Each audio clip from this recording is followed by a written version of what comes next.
Bushido, the Soul of Japan, by Inazo Nitobe. Bushido as an ethical system. Chivalry is a flower no less indigenous to the soil of Japan than its emblem, the cherry blossom, nor is it a dried-up specimen of an antique virtue preserved in the herbarium of our history. It is still a living object of power and beauty among us, and if it assumes no tangible shape or form, it not the less scents the moral atmosphere and makes us aware that we are still under its potent spell. The conditions of society which brought it forth and nourished it have long disappeared, but as those fire stars which once were and are not, still continue to shed their rays upon us, so the light of chivalry, which was a child of feudalism, still illuminates our moral path, surviving its mother institution. It is a pleasure to me to reflect upon this subject in the language of Burke, who uttered the well-known touching eulogy over the neglected beer of its European prototype.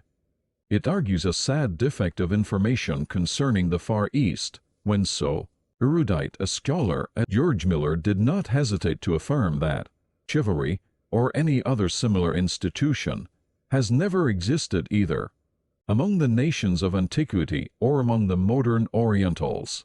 Such ignorance, however, is amply excusable, as the third edition of the good doctor's work appeared the same year that Commodore Perry was knocking at the portals of our exclusivism.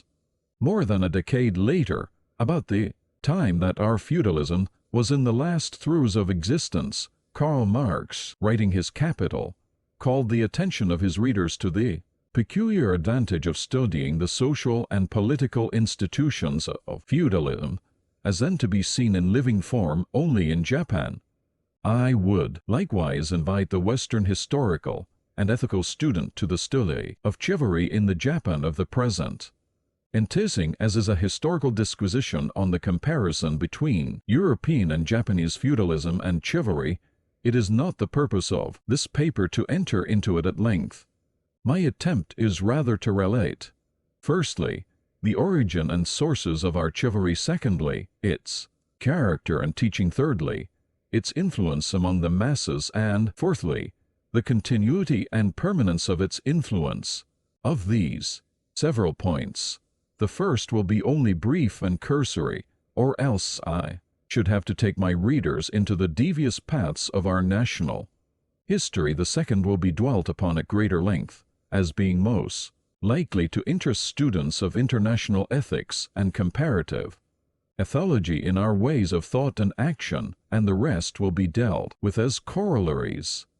The Japanese word which I have rudely rendered chivalry is, in the original, more expressive than horsemanship. Bushido means literally military neatways, the ways which fighting nobles should observe in their daily life as well as in their vocation; in a word, the precepts of knighthood, the noblesse oblige of the warrior class. Having thus given its literal significance, I may be allowed henceforth to use the word in the original. The use of the original term is also advisable, for this reason, that a teaching so circumscribed and unique, engendering a cast of mind and character so peculiar, so local, must wear the badge of its singularity on its face. Then, some words have a national timbre so expressive of race characteristics that the best of translators can do them but scant justice, not to say positive injustice and grievance. Who can improve by translation what the German Himmel signifies, or who does not feel the difference between the two words, verbally so closely allied as the English gentleman and the French gentilhomme? Bushido, then, is the code of moral principles which the knights were required or instructed to observe. It is not a written code at best. It consists of a few maxims handed down from mouth to mouth or coming from the pen of some well-known warrior or savant. More frequently it is a code unuttered and unwritten, possessing all the more the powerful sanction of veritable deed and of a law written on the fleshly tablets of the heart. It was founded not on the creation of one brain, however able, or on the life of a single personage, however renowned. It was an organic growth of decades and centuries of military career.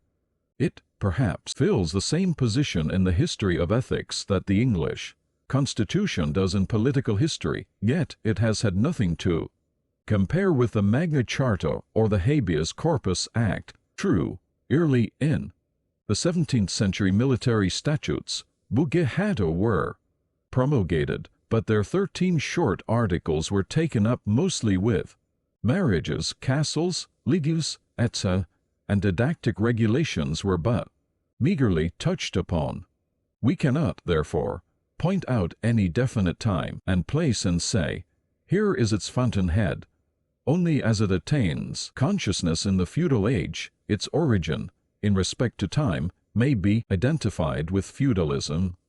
But feudalism itself is woven of many threads, and Bushido shares its intricate nature.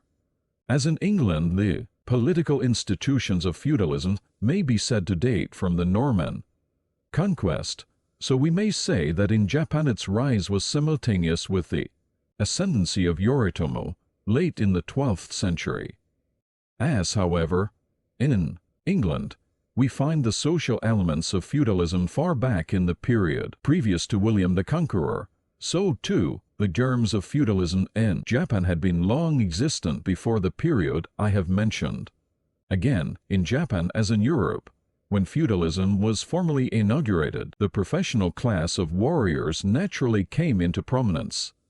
These were known as samurai, meaning literally, like the Old English knight, guards or attendants resembling in character the soldiery whom Sar mentioned as existing in Aquitania, or the comitate, who, according to Tacitus, followed Germanic chiefs in his time, or, to take a still later parallel, the milits media that one reads about in the history of medieval Europe. A cynical Japanese word, buke or bushi fighting knights, was also adopted in common use. They were a privileged class, and must originally have been a raw breed who made fighting their vocation. This class was naturally recruited, in a long period of constant warfare, from the manliest and the most adventurous, and all the while the process of elimination went on, the timid and the feeble being sorted out, and only a rude race, all masculine, with brutish strength, to borrow Emerson's phrase, surviving to form families and the ranks of the samurai.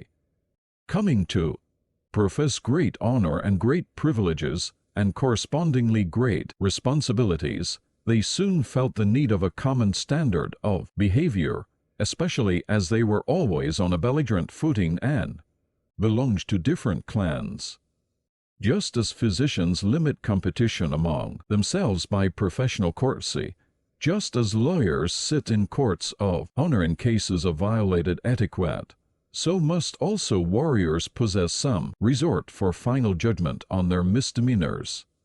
Fair play in fight. What fertile germs of morality lie in this primitive sense of savagery and childhood? Is it not the root of all military and civic virtues?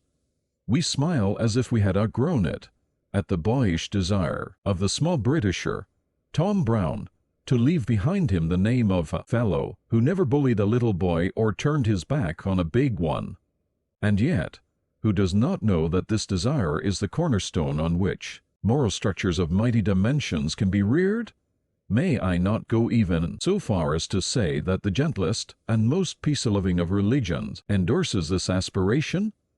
This desire of Tom's is the basis on which the greatness of England is largely built, and it will not take us long to discover that Bushido does not stand on a lesser pedestal. If fighting in itself, be it offensive or defensive, is, as Quakers rightly testify, brutal and wrong, we can still say with Lessing, we know from what failings our virtue springs. Sneaks and cowards are epithets of the worst opprobrium to healthy, simple natures. Childhood begins life with these notions, and knighthood also, but as life grows larger and its relations many-sided, the early faith seeks sanction from higher authority and more rational sources for its own justification, satisfaction, and development. If military interests had operated alone, without higher moral support, how far short of chivalry would the ideal of knighthood have fallen? In Europe, Christianity, interpreted with concessions convenient to chivalry, infused it nevertheless with spirituality. Religion, war, and glory were the three souls of a perfect Christian knight, says Lamartine. In Japan there were several sources of Bushido, of which I may begin with Buddhism. It furnished a sense of calm trust in fate, a quiet submission to the inevitable, that stood composure in sight of danger or calamity, that disdain of life and friendliness with death. A foremost teacher of swordsmanship, when he saw his pupil master the utmost of his art, told him, "Beyond this my instruction must give way to Zen teaching." Zen is the Japanese equivalent for the dhyana, which represents human effort to reach through meditation zones of thought beyond the range of verbal expression. Its method is contemplation, and its purport, as far as I understand it, to be convinced of a principle that underlies all phenomena, and, if it can, of the Absolute itself, and thus to put oneself in harmony with this Absolute. Thus defined, the teaching was more than the dogma of a sect, and whoever attains to the perception of the Absolute raises himself above mundane things and awakes to a new heaven and a new earth. What Buddhism failed to give, Shintoism offered in abundance. Such loyalty to the sovereign, such reverence for ancestral memory, and such filial piety as are not taught by any other creed, were inculcated by the Shinto doctrines, imparting passivity to the otherwise arrogant character of the samurai. Shinto theology has no place for the dogma of original sin.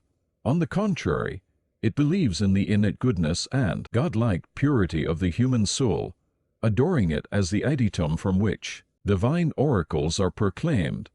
Everybody has observed that the Shinto shrines are conspicuously devoid of objects and instruments of worship, and that a plain mirror hung in the sanctuary forms the essential part of its furnishing.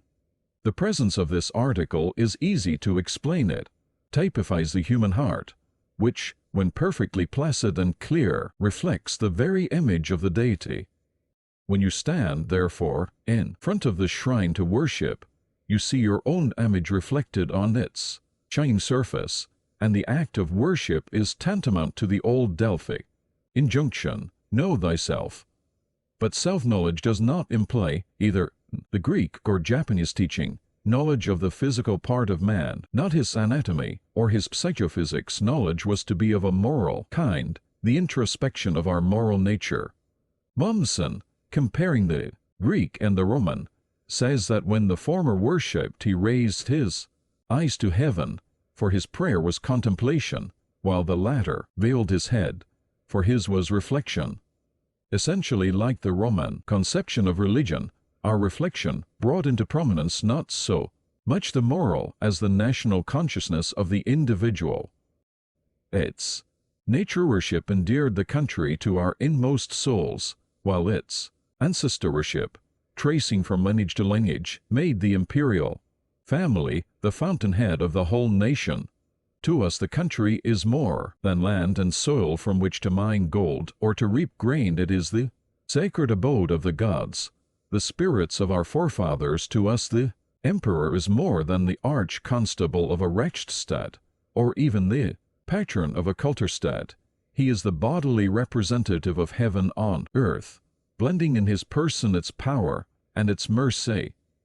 If what Mme. Butmy says is true of English royalty, that it is not only the image of authority, but the author and symbol of national unity, as believe it to be, doubly and trebly may this be affirmed of royalty in Japan. The tenets of Shintoism cover the two predominating features of the emotional life of our race: patriotism and loyalty. Arthur McNab very truly says, in Hebrew literature, it is often difficult to tell whether the writer is speaking of God, or of the Commonwealth of Heaven, or of Jerusalem of the Messiah, or of the nation itself. A similar confusion may be noticed in the nomenclature of our national faith. I said confusion because it will be so deemed by a logical intellect, on account of its verbal ambiguity still being a framework of national instinct and race feelings. Shintoism never pretends to a systematic philosophy or a rational theology. This religion, or is it not more correct to say, the race emotions which this religion expressed, thoroughly imbued Bushido with loyalty to the sovereign and love of country. These acted more as impulses than as doctrines, for Shintoism, unlike the medieval Christian Church, prescribed to its votaries scarcely any credenda, furnishing them at the same time with agenda of a straightforward and simple type. As to strictly ethical doctrines, the teachings of Confucius were the most prolific source of Bushido. His enunciation of the 5 moral relations between master and servant, the governing and the governed, father and son, husband and wife, older and younger brother, and between friend and friend, was but a confirmation of what the race instinct had recognized before his writings were introduced from China. The calm, benignant, and worldly-wise character of his politico-ethical precepts was particularly well suited to the samurai, who formed the ruling class. His aristocratic and conservative tone was well adapted to the requirements of these warrior statesmen. Next to Confucius, Mencius exercised an immense authority over Bushido. His forcible and often quite democratic theories were exceedingly taking to sympathetic natures, and they were even thought dangerous to and subversive of the existing social order. Hence his works were for a long time under censure. Still, the words of this mastermind found permanent lodgment in the heart of the samurai. The writings of Confucius and Mencius formed the principal textbooks for youths and the highest authority in discussion among the old. Acquaintance with the classics of these two sages was held, however, in no high esteem. A common proverb ridicules one who has only an intellectual knowledge of Confucius as a man ever studious but ignorant of analects. A typical samurai calls a literary savant a book-smelling sa. Another compares learning to an ill-smelling vegetable that must be boiled and boiled before it is fit for use. A man who has read a little smells a little pedantic, and a man who has read much smells yet more, so both are alike unpleasant. The writer meant thereby that knowledge becomes really such only when it is assimilated in the mind of the learner and shows in his character. An intellectual specialist was considered a machine. Intellect itself was considered subordinate to ethical emotion. Man and the universe were conceived to be alike, spiritual and ethical. Bushido could not accept the judgment of Huxley that the cosmic process was unmoral. Bushido made light of knowledge as such. It was not pursued as an end in itself, but as a means to the attainment of wisdom.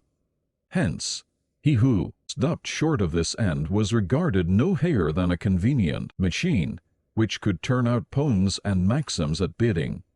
Thus, knowledge was conceived as identical with its practical application in life, and this Socratic doctrine found its greatest exponent in the Chinese philosopher, Wan Yang Ming, who never wearies of repeating, to know and to act are one and the same.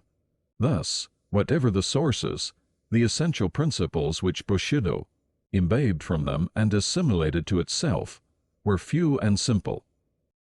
Few and simple as these were, they were sufficient to furnish a safe conduct of life even through the unsafest days of the most unsettled period of our nation's history.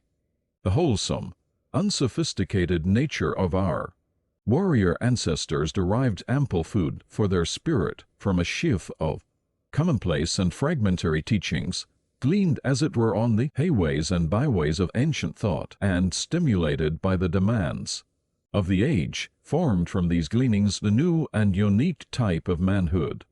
and acute French savant, M. de la Maiselière, thus sums up his impressions of the 16th century toward the middle of the 16th century.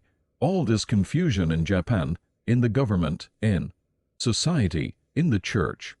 But the civil wars, the manners returning to barbarism, the necessity for each to execute justice for himself, these formed men comparable to those Italians of the 16th century, in whom Taine praises the vigorous initiative, the habit of sudden resolutions and desperate undertakings, the grand capacity to do and to suffer. In Japan, as in Italy, the rude manners of the Middle Ages made of man a superb animal, wholly militant and wholly resistant. And this is why the 16th century displays in the highest degree the principal quality of the Japanese race, that great diversity which one finds there between minds, esprits, as well as between temperaments. While in India and even in China men seem to differ chiefly in degree of energy or intelligence, in Japan they differ by originality of character as well. Now, individuality is the sign of superior races and of civilizations already developed. If we make use of an expression dear to Nietzsche, we might say that in Asia, to speak of humanity is to speak of its plains. In Japan as in Europe, one represents it above all by its mountains. To the pervading characteristics of the man of whom de la Maiselière writes, let us now address ourselves. I shall begin with rectitude or justice. The most cogent precept in the code of the samurai. Nothing is more loathsome to him than underhand dealings and crooked undertakings. The conception of rectitude may be erroneous, it may be narrow. A well-known Bushi defines it as a power of resolution. Rectitude is the power of deciding upon a certain course of conduct in accordance with reason, without wavering, to die when it is right to die, to strike when to strike is right. Another speaks of it in the following terms: rectitude is the bond that gives firmness and stature. As without bones the head cannot rest on the top of the spine, nor hands move nor feet stand, so without rectitude neither talent nor learning can make of a human frame a samurai. With it the lack of accomplishments is as nothing. Mencius calls benevolence man's mind, and rectitude or righteousness his path. How lamentable, he exclaims, is it to neglect the path and not pursue it, to lose the mind and not know to seek it. Again, when men's fowls and dogs are lost, they know to seek for them again, but they lose their mind and do not know to seek for it. Have we not here, as in a glass darkly, a parable propounded 300 years later in another clime, and by a greater teacher, who called himself the way of righteousness, through whom the lost could be found? But I stray from my point. Righteousness, according to Mencius, is a straight and narrow path which a man ought to take to regain the lost paradise. Even in the latter days of feudalism, when the long continuance of peace brought leisure into the life of the warrior class, and with it dissipations of all kinds and gentle accomplishments, the epithet Jushi, a man of rectitude, was considered superior to any name that signified mastery of learning or art. The 47 faithfuls of whom so much is made in our popular education are known in common parlance as the 47 Jushi. In times when cunning artifice was liable to pass for military tact and downright falsehood for ruse de guerre, this manly virtue, frank and honest, was a jewel that shone the brightest and was most highly praised. Rectitude is a twin brother to valor, another martial virtue. But before proceeding to speak of valor, let me linger a little while on what I may term a derivation from rectitude, which, at first deviating slightly from its original, became more and more removed from it, until its meaning was perverted in the popular acceptance. I speak of jury, literally the right reason, but which came in time to mean a vague sense of duty which public opinion expected an incumbent to fulfill. In its original and unalloyed sense, it meant duty, pure and simple, hence, we speak of the duty we owe to parents, to superiors, to inferiors, to society at large, and so forth. In these instances duty is duty for what else is duty than what right reason demands and commands us to do? Should not right reason be our categorical imperative? Duty primarily meant no more than duty, and I dare say its etymology was derived from the fact that in our conduct, say to our parents, though love should be the only motive, lacking that, there must be some other authority to enforce filial piety, and they formulated this authority in duty. Very rightly did they formulate this authority duty, since if love does not rush to deeds of virtue, recourse must be had to man's intellect, and his reason must be quickened to convince him of the necessity of acting aright. The same is true of any other moral obligation. The instant duty becomes onerous right, reason steps in to prevent our shirking it. Duty, thus understood, is a severe taskmaster, with a Bertrand in his hand to make sluggards perform their part.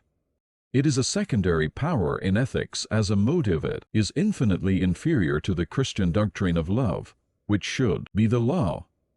I deem it a product of the conditions of an artificial society, of a society in which accident of birth and unmerited favor instituted class distinctions, in which the family was the social unit, in which seniority of age was of more account than superiority of talents, in which natural affections had often to succumb before arbitrary man-made customs. Because of this very artificiality, duty in time degenerated into a vague sense of propriety called up to explain this and sanction that, as, for example, why a mother must, if need be, sacrifice all her other children in order to save the firstborn, or why a daughter must sell her chastity to get funds to pay for the father's dissipation, and the like. Starting as right reason, duty has, in my opinion, often stooped to casuistry. It has even degenerated into cowardly fear of censure. I might say of duty what Scott wrote of patriotism, that as it is the fairest, so it is often the most suspicious mask of other feelings, carried beyond or below right reason. Duty became a monstrous misnomer. It harbored under its wings every sort of sophistry and hypocrisy. It might easily have been turned into a nest of cowardice if Bushido had not a keen and correct sense of courage, the spirit of daring and bearing, to the consideration of which we shall now return. Courage was scarcely deemed worthy to be counted among virtues unless it was exercised in the cause of righteousness. In his Analects, Confucius defines courage by explaining, as is often his wont, what its negative is: perceiving what is right, he says, and doing it not, argues lack of courage. Put this epigram into a positive statement, and it runs: courage is doing what is right, to run all kinds of hazards, to jeopardize one's self, to rush into the jaws of death. These are too often identified with valor, and in the profession of arms such rashness of conduct what Shakespeare calls valor misbegot is unjustly applauded, but not so in the precepts of knighthood. Death for a cause unworthy of dying for was called a dog's death. To rush into the thick of battle and to be slain in it, says a prince of Mito, is easy enough, and the merest churl is equal to the task, but, he continues, it is true courage to live when it is right to live, and to die only when it is right to die. And yet the prince had not even heard of the name of Plato, who defines courage as the knowledge of things that a man should fear and that he should not fear, a distinction which is made in the West between moral and physical courage has long been recognized among us. What samurai youth has not heard of great valor and the valor of a villain? Valor, fortitude, bravery, fearlessness, courage, being the qualities of soul which appeal most easily to juvenile minds, and which can be trained by exercise and example, were, so to speak, the most popular virtues early emulated among the youth. Stories of military exploits were repeated almost before boys left their mother's breasts. Does a little booby cry for any H? The mother scolds him in this fashion. What a coward to cry for a trifling pain! What will you do when your arm is cut off in battle? What when you are called upon to commit harakiri? We all know the pathetic fortitude of a famished little boy prince of Sendai, who in the drama is made to say to his little page, "Seest thou those tiny sparrows in the nest, how their yellow bills are opened wide, and now see, there comes their mother with worms to feed them. How eagerly and happily the little ones eat! But for samurai, when his stomach is empty, it is a disgrace to feel hunger." Anecdotes of fortitude and bravery abound in nursery tales, though stories of this kind are not by any means the only method of early imbuing the spirit with daring and fearlessness. Parents, with sternness, sometimes verging on cruelty, set their children to tasks that called forth all the pluck that was in them. Bears hurl their cubs down the gorge, they said. Samurai's sons were let down the steep valleys of hardship and spurred to Sisyphus-like tasks. Occasional deprivation of food or exposure to cold was considered a highly efficacious test for inuring them to endurance.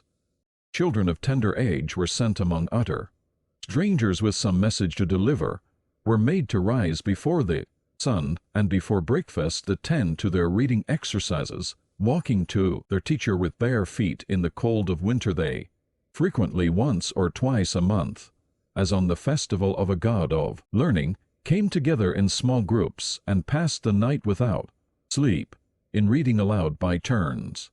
Pilgrimages to all sorts of uncanny places, to execution grounds, to graveyards, to houses reputed to be haunted, were favorite pastimes of the young.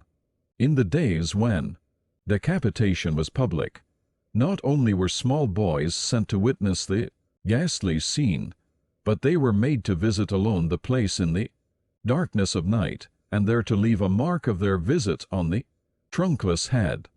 Does this ultra-Spartan system of drilling the nerves strike the modern pedagogist with horror, and doubt whether the tendency would not be brutalizing, nipping in the bud the tender emotions of the heart? Let us see what other concepts Bushido had of valor.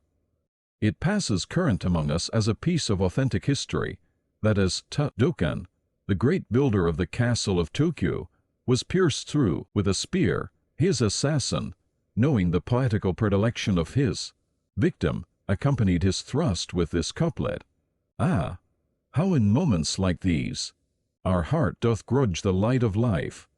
Whereupon the expiring hero, not one whit daunted by the mortal wound in his side, added the lines: "Had not in hours of peace it learned to lightly look on life."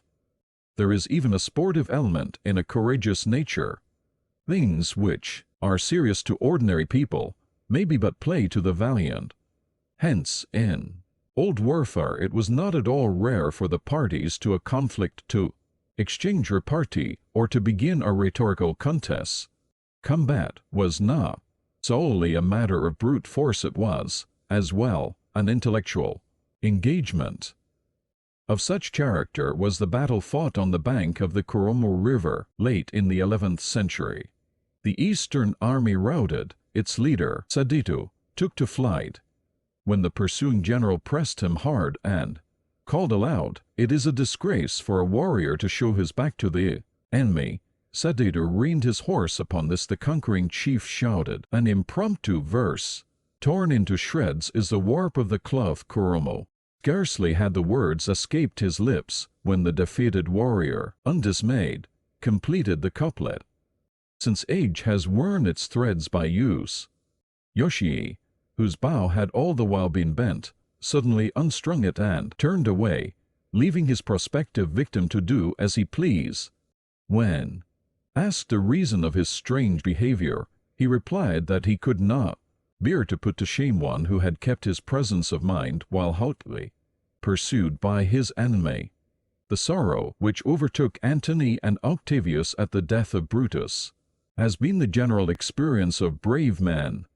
Kenshin, who fought for 14 years with Shinjin, when he heard of the latter's death, wept aloud at the loss of the best of enemies.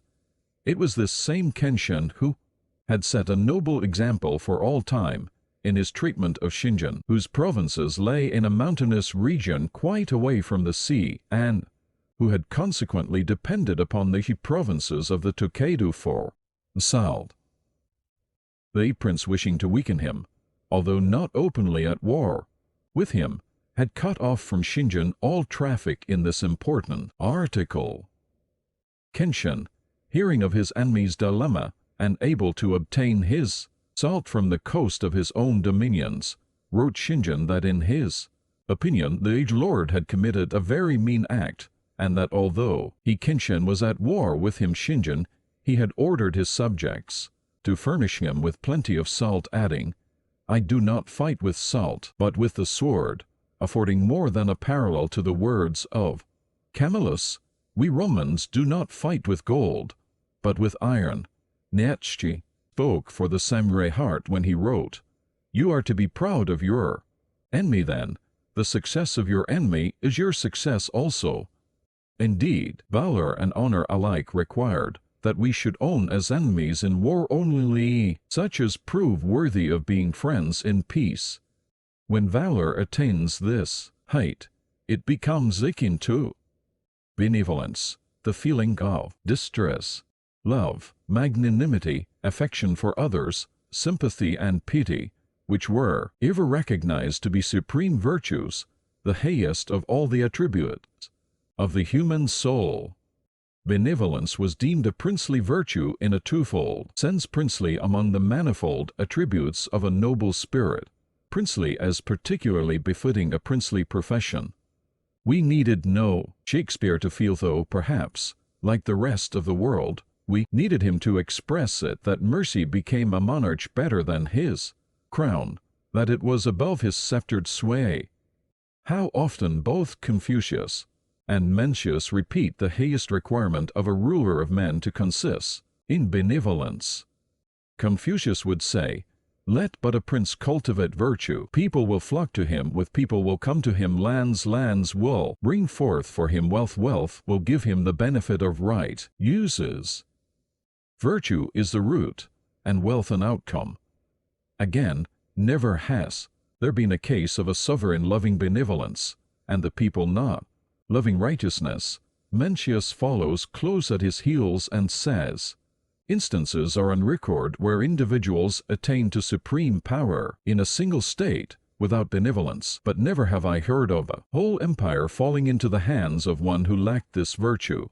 Also, it is impossible that anyone should become ruler of the people to whom they have not yielded the subjection of their hearts." Both define this indispensable requirement in a ruler by saying, Benevolence is man." Under the regime of feudalism, which could easily be perverted into militarism, it was to benevolence that we owed our deliverance from despotism of the worst kind. An utter surrender of life and limb on the part of the governed would have left nothing for the governing but self-will, and this has for its natural consequence the growth of that absolutism so often called Oriental despotism, as though there were no despots of Occidental history. Let it be far from me to uphold despotism of any sort, but it is a mistake to identify feudalism with it. When Frederick the Great wrote that kings are the first servants of the state, jurists thought, rightly, that a new era was reached in the development of freedom. Strangely coinciding in time, in the backwoods of northwestern Japan, Yozen of Yonezawa made exactly the same declaration, showing that feudalism was not all tyranny and oppression. A feudal prince, although unmindful of owing reciprocal obligations to his vassals, felt a higher sense of responsibility to his ancestors and to heaven. He was a father to his subjects, whom heaven entrusted to his care, in a sense not usually assigned to the term, Bushido accepted and corroborated paternal government paternal also as opposed to the less interested avuncular government Uncle Sam's, to wit. The difference between a despotic and a paternal government lies in this, that in the one the people obey reluctantly, while in the other they do so with that proud submission, that dignified obedience, that subordination of heart, which kept alive, even in servitude itself, the spirit of exalted freedom. The old saying is not entirely false which called the King of England the King of Devils, because of his subjects often insurrections against, and depositions of, their princes, and which made the French monarch the King of Asses, because of their infinite taxes and impositions, but which gave the title of the King of Men to the sovereign of Spain, because of his subjects' willing obedience. But enow. Virtue and absolute power may strike the Anglo-Saxon mind as terms which it is impossible to harmonize. Pobiedonosef has clearly set before us the contrast in the foundations of English and other European communities, namely, that these were organized on the basis of common interest, while that was distinguished by a strongly developed, independent personality. What this Russian statesman says of the personal dependence of individuals on some social alliance, and in the end of ends of the state, among the continental nations of Europe and, particularly among Slavonic peoples, is doubly true of the Japanese. Hence, not only is a free exercise of monarchical power not felt as heavily by us as in Europe, but it is generally moderated by parental consideration for the feelings of the people. Absolutism, says Bismarck, primarily demands in the ruler impartiality, honesty, devotion to duty, energy and inward humility. If I may be allowed to make one more quotation on this subject, I will cite from the speech of the German Emperor at Koblenz, in which he spoke of kingship, by the grace of God, with its heavy duties, its tremendous responsibility to the Creator alone, from which no man, no minister, no parliament can release the monarch. We knew benevolence was a tender virtue and motherlike. If upright rectitude and stern justice were peculiarly masculine, mercy had the gentleness and the persuasiveness of a feminine nature. We were warned against indulging in indiscriminate charity without seasoning it with justice and rectitude. Masamune expressed it well in his oft-quoted aphorism: rectitude carried to excess hardens into stiffness. Benevolence indulged beyond measure sinks into weakness. Fortunately, mercy was not so rare as it was beautiful, for it is universally true that the bravest are the tenderest, the loving are the daring.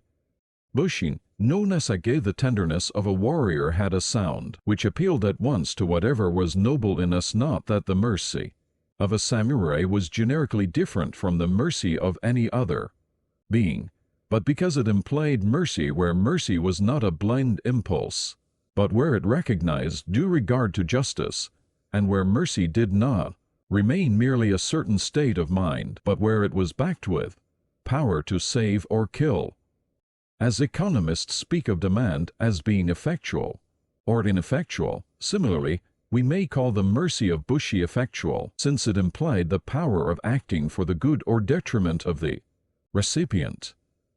Priding themselves, as they did in their brute strength and privileges, to turn it into account, the samurai gave full consent to what Mencius taught concerning the power of love. Benevolence, he says, brings under its sway whatever hinders its power, just as water subdues fire.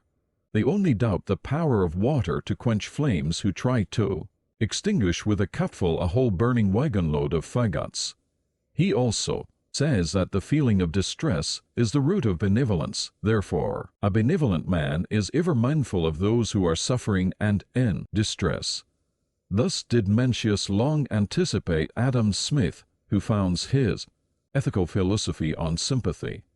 It is indeed striking how closely the code of knightly honor of one country coincides with that of others. In other words, how the much abused Oriental ideas of morals find their counterparts in the noblesse Maxims of European literature. If the well-known lines, "He tibi erunt arts pisciscum panermorum parcir subjectus et debeller superbos," were shown a Japanese gentleman, he might readily accuse the Manchun bard of plagiarizing from the literature of his own country. Benevolence to the weak, the downtrodden, or the vanquished, was ever extolled as peculiarly becoming to a samurai. Lovers of Japanese art must be familiar with the representation of a priest riding backwards on a cow. The writer was once a warrior who in his day made his name by word of terror. In that terrible battle of Shumanara, 1184 AD, which was one of the most decisive in our history, he overtook an enemy, and in single combat had him in the clutch of his gigantic arms. Now, the etiquette of war required that on such occasions no blood should be spilt, unless the weaker party proved to be a man of rank or ability equal to that of the stronger. The grim combatant would have the name of the man under him, but he refusing to make it known, his helmet was ruthlessly torn off, when the sight of a juvenile face, fair and beardless, made the astonished knight relax his hold. Helping the youth to his feet, in paternal tones he bade the stripling go off. "Young prince, to thy mother's side. The sword of Kumage shall never be tarnished by a drop of thy blood.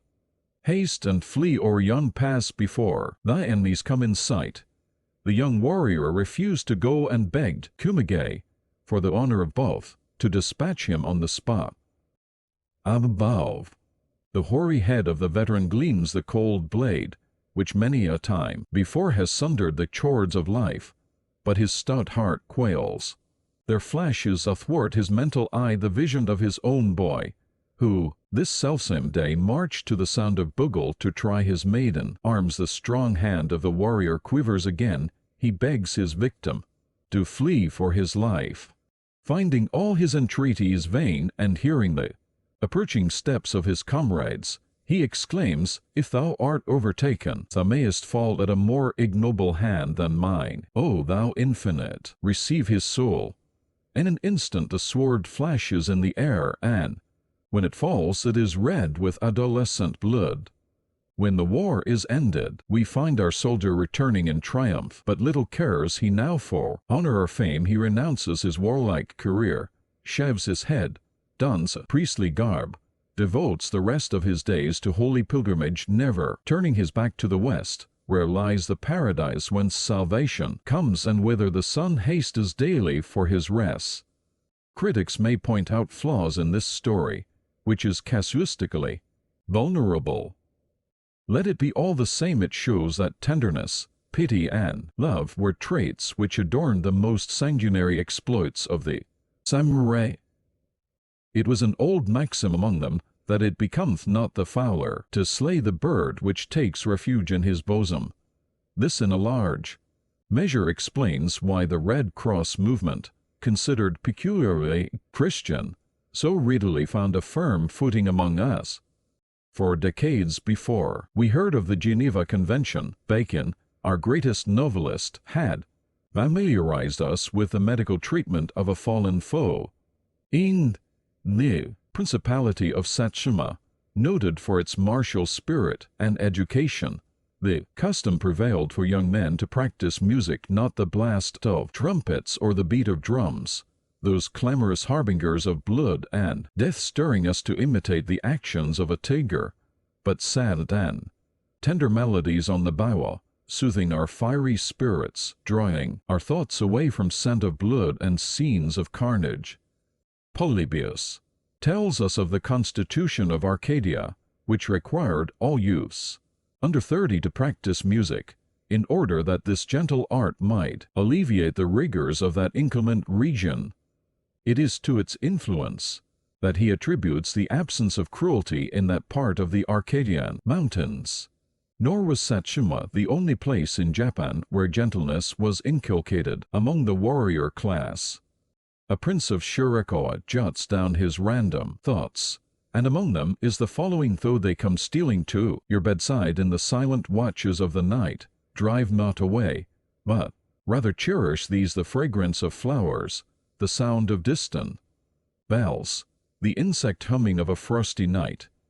And again, though they may wound your feelings, these three you have only to forgive: the breeze that scatters your flowers, the cloud that hides your moon, and the man who tries to pick quarrels with you. It was ostensibly to express, but actually to cultivate, these gentler emotions that the writing of verses was encouraged. Our poetry has, therefore, a strong undercurrent of pathos and tenderness. A well-known anecdote of a rustic samurai illustrates a case in point. When he was told to learn versification, and the warbler's notes was given him for the subject of his first attempt, his fiery spirit rebelled, and he flung at the feet of his master this uncouth production, which ran: "The brave warrior keeps apart the ear that might listen to the warbler's song."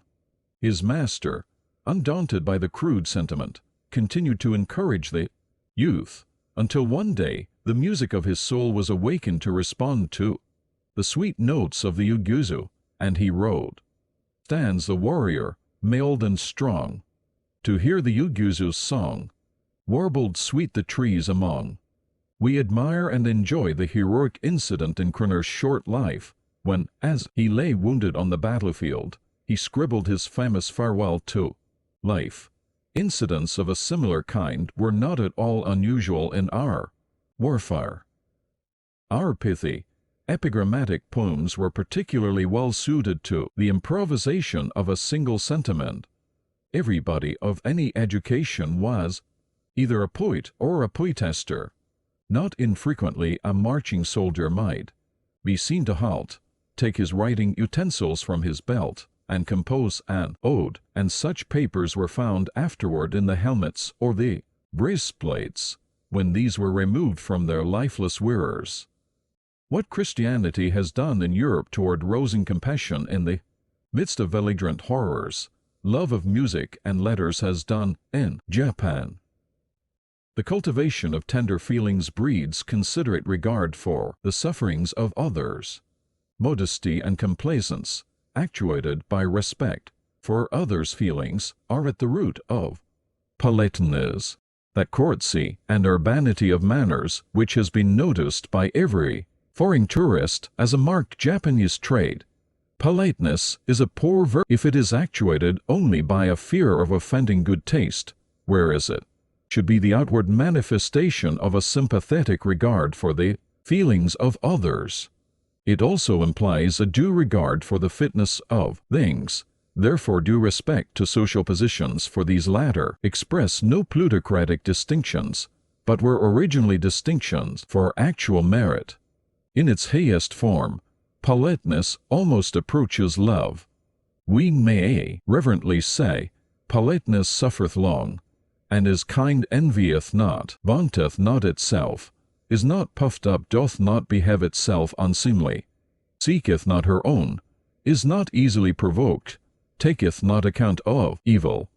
Is it any wonder that Professor Dean, in speaking of the six elements of humanity, accords to politeness an exalted position, inasmuch as it is the ripest fruit of social intercourse? While thus extolling politeness, far be it from me to put it in the front rank of virtues. If we analyze it, we shall find it correlated with other virtues of a higher order, for what virtue stands alone, while or rather because it was exalted as peculiar to the profession of arms, and as such esteemed in a degree higher than its deserts, there came into existence its counterfeits. Confucius himself has repeatedly taught that external appurtenances are as little a part of propriety as sounds are of music. When propriety was elevated to the sine qua non of social intercourse, it was only to be expected that an elaborate system of etiquette should come into vogue to train youth in correct social behavior. How one must bow in accosting others, how he must walk and sit, were taught and learned with utmost care. Table manners grew to be a science. Tea, serving and drinking were raised to a ceremony. A man of education is, of course, expected to be master of all these. Very fitly does Mr. Veblen, in his interesting book, call decorum a product and an exponent of the leisure class life. I have heard slighting remarks made by Europeans upon our elaborate discipline of politeness. It has been criticized as absorbing too much of our thought, and in so far a folly to observe strict obedience to it. I admit that there may be unnecessary niceties in ceremonious etiquette, but whether it partakes as much of folly as the adherence to ever-changing fashions of the West is a question not very clear to my mind. Even fashions I do not consider solely as freaks of vanity. On the contrary, I look upon these as a ceaseless search of the human mind for the beautiful. Much less do I consider elaborate ceremony as altogether trivial, for it denotes the result of long observation as to the most appropriate method of achieving a certain result. If there is anything to do, there is certainly a best way to do it, and the best way is both the most economical and the most graceful. Mr. Spencer defines grace as the most economical manner of motion. The tea ceremony presents certain definite ways of manipulating a bowl, a spoon, a napkin, et to a novice it looks tedious. But one soon discovers that the way prescribed is, after all, the most saving of time and labor, in other words, the most economical use of force, hence, according to Spencer's dictum, the most graceful. The spiritual significance of social decorum, or I might say, to borrow from the vocabulary of the philosophy of clothes, the spiritual discipline of which etiquette and ceremony are mere outward garments, is out of all proportion to what their appearance warrants us. In believing, I might follow the example of Spencer and trace in our ceremonial institutions their origins and the moral motives that gave rise to them, but that is not what I shall endeavor to do in this book. It is the moral training involved in strict observance of propriety that I wish to emphasize. I have said that etiquette was elaborated into the finest niceties, so much so that different schools advocating different systems came into existence, but they all united in the ultimate essential, and this was put by a great exponent of the best-known school of etiquette, the Ogasawara, in the following terms: the end of all etiquette is to so cultivate your mind that even when you are quietly seated, not the roughest ruffian can dare make onset on your person. It means, in other words, that by constant exercise in correct manners, one brings all the parts and faculties of his body into perfect order and into such harmony with itself and its environment as to express the mastery of spirit over the flesh. What a new and deep significance the French word bienséance comes thus to contain. If the premise is true that gracefulness means economy of force, then it follows as a logical sequence that a constant practice of graceful deportment must bring with it a reserve and storage of force. Fine manners, therefore, mean power in repose. When the barbarian Gauls, during the sack of Rome, burst into the assembled Senate and dared pull the beards of the venerable fathers, we think the old gentlemen were to blame, inasmuch as they lacked dignity and strength of manners. Is lofty spiritual attainment really possible through etiquette? Why not? All roads lead to Rome. As an example of how the simplest thing can be made into an art and then become spiritual culture, I may take Chanoy, the tea ceremony. Tea sipping is a fine art. Why should it not be in the children drawing pictures on the sand, or in the savage carving on a rock? Was the promise of a Raphael or a Michelangelo? How much more is the drinking of a beverage which began with the transcendental contemplation of a Hindu anchorite, entitled to develop into a handmaid of religion and morality?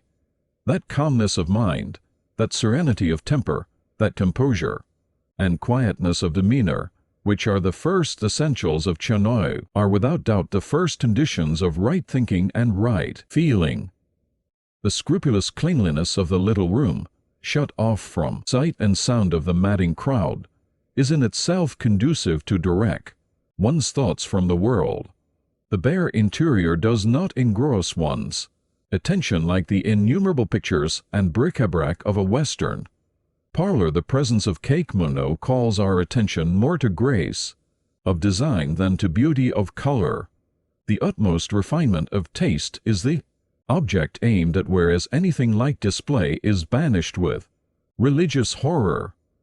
The very fact that it was invented by a contemplative recluse in a time when wars and the rumors of wars were incessant, is well calculated to show that this institution was more than a pastime.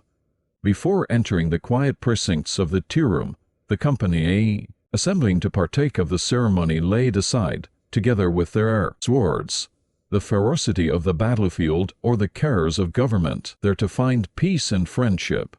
Chanoyu is more than a ceremony, it is a fine art, it is poetry, with articulate gestures for rhythm, it is a modus operandi of soul discipline. Its greatest value lies in this last phase. Not infrequently, the other phases preponderated in the mind of its votaries, but that does not prove that its essence was not of a spiritual nature. Politeness will be a great acquisition, if it does no more than impart grace to manners, but its function does not stop here, for propriety, bringing as it does from motives of benevolence and modesty, and actuated by tender feelings toward the sensibilities of others, is ever a graceful expression of sympathy. Its requirement is that we should weep with those that weep and rejoice with those that rejoice. Such didactic requirement, when reduced into small everyday details of life, expresses itself in little acts scarcely noticeable, or if noticed, is, as one missionary lady of 20 years' residence once said to me, awfully funny, you are out in the hot glaring sun with no shade over. You, a Japanese acquaintance passes by, you accost him, and instantly his hat is off. Well, that is perfectly natural, but the awfully funny performance is that all the while he talks with you his parasol is down, and he stands in the glaring sun also. How foolish! Yes, exactly so. Provided the motive were less than this, you are in the sun, I sympathize with you, I would willingly take you under my parasol if it were large enough, or if we were familiarly acquainted as I cannot shade you, I will share your discomforts. Little acts of this kind, equally or more amusing, are not mere gestures or conventionalities. They are the bodying forth of thoughtful feelings for the comfort of others. Another awfully funny custom is dictated by our canons of politeness, but many superficial writers on Japan have dismissed it by simply attributing it to the general topsy-turviness of the nation. Every foreigner who has observed it will confess the awkwardness he felt in making proper reply upon the occasion. In make a gift, you sing its praises to the recipient. In Japan, we depreciate or slander it. The underlying idea with you is, this is a nice gift. If it were not nice, I would not dare give it to you, for it will be an insult to give you anything but what is nice. In contrast to this, our logic runs, you are a nice person, and no gift is nice enough for you. You will not accept anything I can lay at your feet except as a token of my goodwill. So accept this, not for its intrinsic value, but as a token. It will be an insult to your worth to call the best gift good enough for you. Place the two ideas side by side, and we see that the ultimate idea is one and the same. Neither is awfully funny. The American speaks of the material which makes the gift, the Japanese speaks of the spirit which prompts the gift. It is perverse reasoning to conclude, because our sense of propriety shows itself in all the smallest ramifications of our deportment, to take the least important of them and uphold it as the type, and pass judgment upon the principle itself. Which is more important, to eat or to observe rules of propriety about eating, A Chinese sage answers, if you take a case where the eating is all important, and the observing the rules of propriety is of little importance, and compare them together, why merely say that the eating is of the more importance? Metal is heavier than feathers, but does that saying have reference to a single clasp of metal and a wagon-load of feathers? Take a piece of wood a foot thick and raise it above the pinnacle of a temple, none would call it taller than the temple. To the question, which is the more important, to tell the truth or to be polite? The Japanese are said to give an answer diametrically opposite to what the American will say, but I forbear any comment until I come to speak of veracity or truthfulness, without which politeness is a farce and a show. Propriety carried beyond right bounds, says Masamune, becomes a lie. An ancient poet has outdone Polonius in the advice he gives to thyself: be faithful if in thy heart thou strayest not from truth. Without prayer of thine the gods will keep thee whole. The apotheosis of sincerity to which Tsutsu gives expression in the doctrine of the mean attributes to it transcendental powers, almost identifying them with the divine. Sincerity is the end and the beginning of all things. Without sincerity there would be nothing. He then dwells with eloquence on its far-reaching and long-enduring nature, its power to produce changes without movement and by its mere presence to accomplish its purpose without effort. From the Chinese ideogram for sincerity, which is a combination of word and perfect, one is tempted to draw a parallel between it and the Neoplatonic doctrine of logos. To such height does the sage soar in his unwanted mystic flight. Lying or equivocation were deemed equally cowardly. The Bushi held that his high social position demanded a loftier standard of veracity than that of the tradesman and peasant. Bushi no Ichigun, the word of a samurai, or in exact German equivalent in Ritterwort, was sufficient guarantee of the truthfulness of an assertion. His word carried such weight with it that promises were generally made and fulfilled without a written pledge, which would have been deemed quite beneath his dignity. Many thrilling anecdotes were told of those who atoned by death for Nigan, a double Tongu. The regard for veracity was so high that, unlike the generality of Christians who persistently violate the plain commands of the teacher not to swear, the best of samurai looked upon an oath as derogatory to their honor. I am well aware that they did swear by different deities or upon their swords, but never has swearing degenerated into wanton form and irreverent interjection. To emphasize our words, a practice of literally sealing with blood was sometimes resorted to. For the explanation of such a practice, I need only refer my readers to Goethe's Faust. A recent American writer is responsible for this statement, that if you ask an ordinary Japanese which is better, to tell a falsehood or be impolite, he will not hesitate to answer to tell a falsehood. Dr. Peary is partly right and partly wrong, right in that an ordinary Japanese, even a samurai, may answer in the way ascribed to him, but wrong in attributing too much weight to the term he translates falsehood. This word in Japanese uso is employed to denote anything which is not a truth makoto or fact honto. Lowell tells us that Wordsworth could not distinguish between truth and fact, and an ordinary Japanese is in this respect as good as Wordsworth. Japanese, or even an American of any refinement, to tell you whether he dislikes you or whether he is sick at his stomach, and he will not hesitate long to tell falsehoods and answer, I like you much, or I'm quite well, thank you. To sacrifice truth merely for the sake of politeness was regarded as an empty form-curie and deception by sweet words, and was never justified. I own I am speaking now of the Bushido idea of veracity, but it may not be amiss to devote a few words to our commercial integrity, of which I have heard much complaint in foreign books and journals. A loose business morality has indeed been the worst blot on our national reputation, but before abusing it or hastily condemning the whole race for it, let us calmly study it, and we shall be rewarded with consolation for the future. Of all the great occupations of life, none was farther removed from the profession of arms than commerce. The merchant was placed lowest in the category of vocations: the knight, the tiller of the soil, the mechanic, the merchant.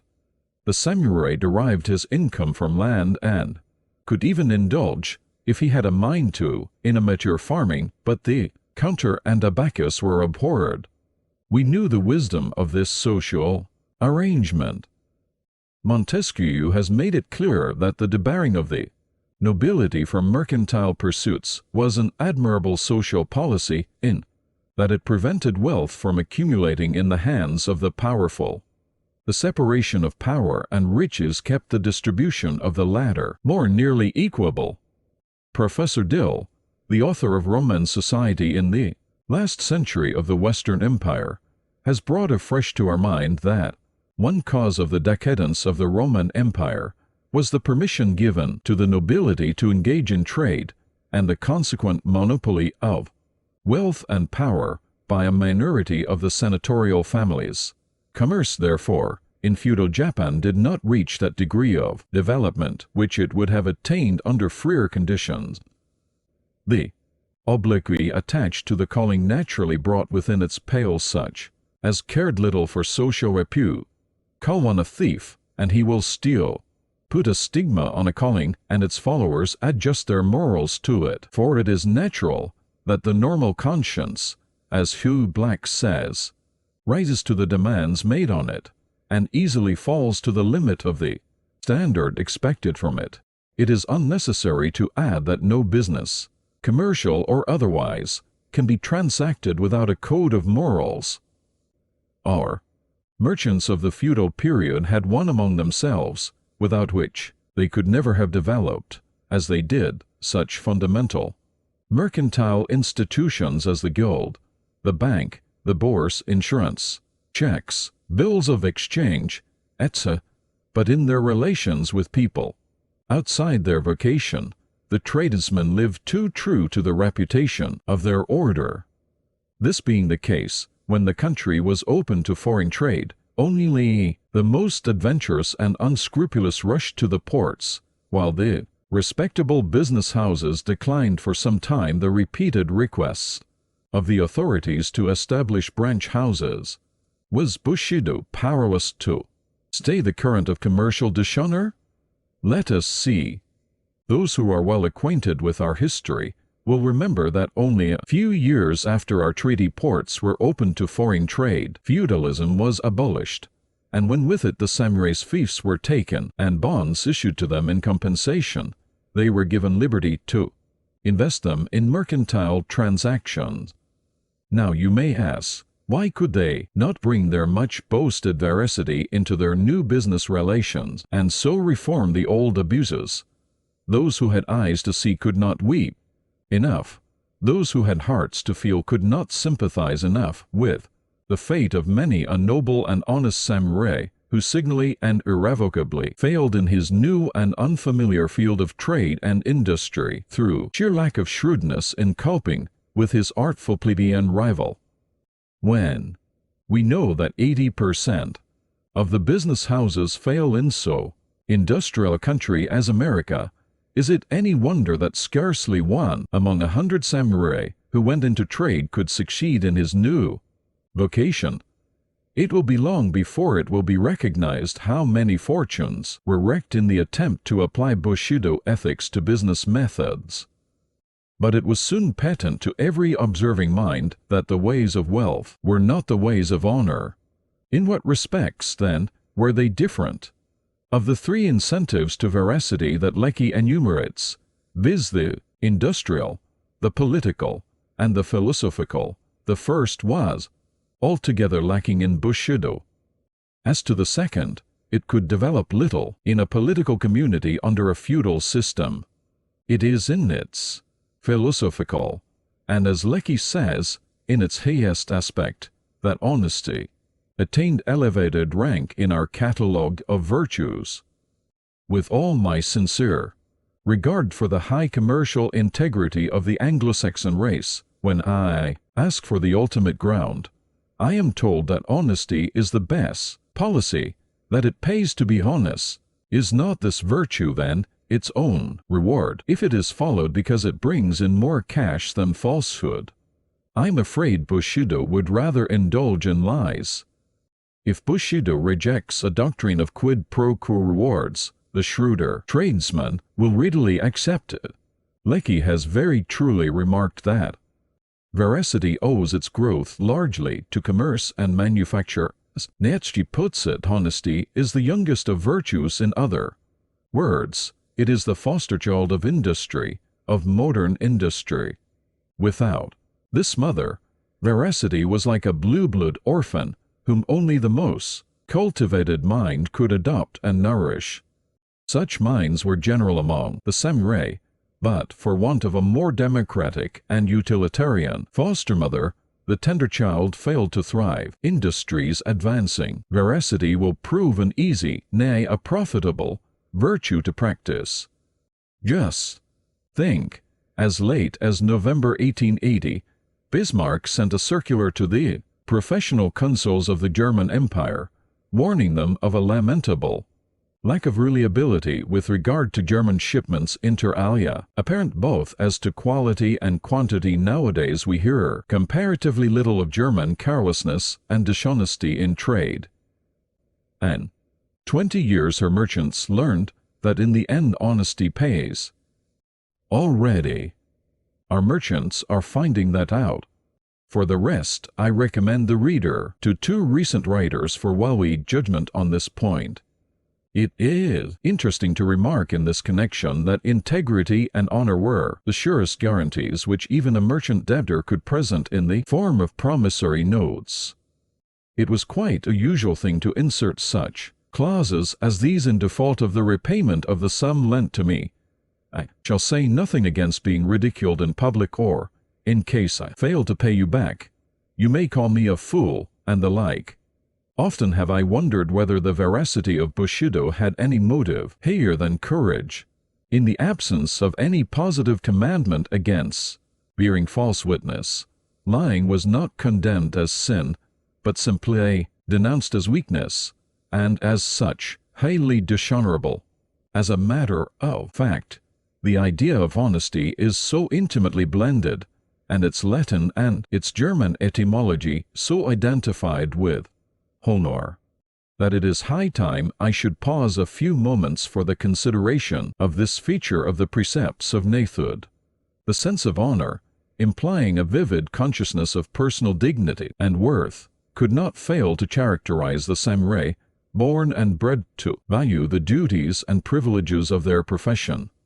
Though the word, ordinarily given nowadays as the translation of honor, was not used freely, yet the idea was conveyed by such terms as na name, menmoku countenance, yueban outside hearing, reminding us, respectively, of the biblical use of name, of the evolution of the term personality from the Greek mask, and of fame, a good name one's reputation, the immortal part of oneself, what remains being bestial assumed as a matter of course, any infringement upon its integrity was felt as shame, and the sense of shame recognition was one of the earliest to be cherished in juvenile education.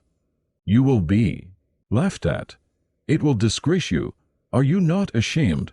Were the last appeal to correct behavior on the part of a youthful delinquent.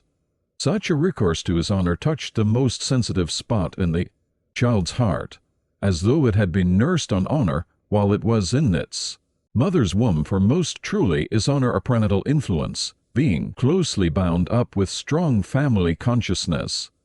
In losing the solidarity of families, says Balzac, society has lost the fundamental force which Montesquieu named honor. Indeed, the sense of shame seems to me to be the earliest indication of the moral consciousness of our race. The first and worst punishment which befell humanity in consequence of tasting the fruit of that forbidden tree was, to my mind, not the sorrow of childbirth, nor the thorns and thistles, but the awakening of the sense of shame. Few incidents in history excel in pathos the scene of the first mother plying, with heaving breast and tremulous fingers, her crude needle on the few fig leaves which her dejected husband plucked for her.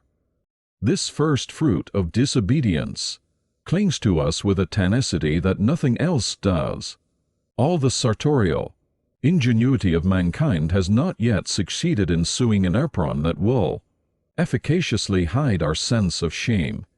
That samurai was right who refused to compromise his character by a slight humiliation in his youth because, he said, dishonor is like a scar on a tree, which time, instead of effacing, only helps to enlarge. Mencius had taught centuries before, in almost the identical phrase, what Carlyle has latterly expressed, namely, that shame is the soul of all virtue, of good manners and good morals. The fear of disgrace was so great that if our literature lacks such eloquence as Shakespeare puts into the mouth of Norfolk, it nevertheless hung like Damocles' sword over the head of every samurai, and often assumed a morbid character. In the name of honor, deeds were perpetrated which can find no justification in the code of Bushido. At the slightest, nay, imaginary insult, the quick-tempered braggart took offense, resorted to the use of the sword, and many an unnecessary strife was raised and many an innocent life lost. The story of a well-meaning citizen who called the attention of a bushi to a flea jumping on his back, and who was forthwith cut in two, for the simple and questionable reason that inasmuch as fleas are parasites which feed on animals, it was an unpardonable insult to identify a noble warrior with a beast. I say, stories like these are too frivolous to believe.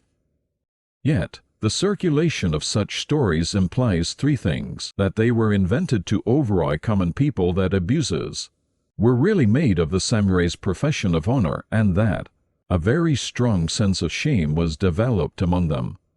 It is plainly unfair to take an abnormal case to cast blame upon the precepts, any more than to judge of the true teaching of Christ from the fruits of religious fanaticism and extravagance, inquisitions and hypocrisy.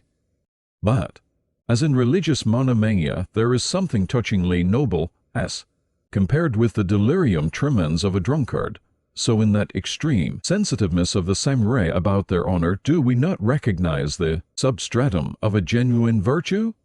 The morbid excess into which the delicate code of honor was inclined to run was strongly counterbalanced by preaching magnanimity and patience. To take offense at slight provocation was ridiculed as short-tempered. The popular adage said to bear what you think you cannot bear is really to bear. The great Ieyasu left to posterity a few maxims, among which are the following: the life of man is like going a long distance with a heavy load upon the shoulders.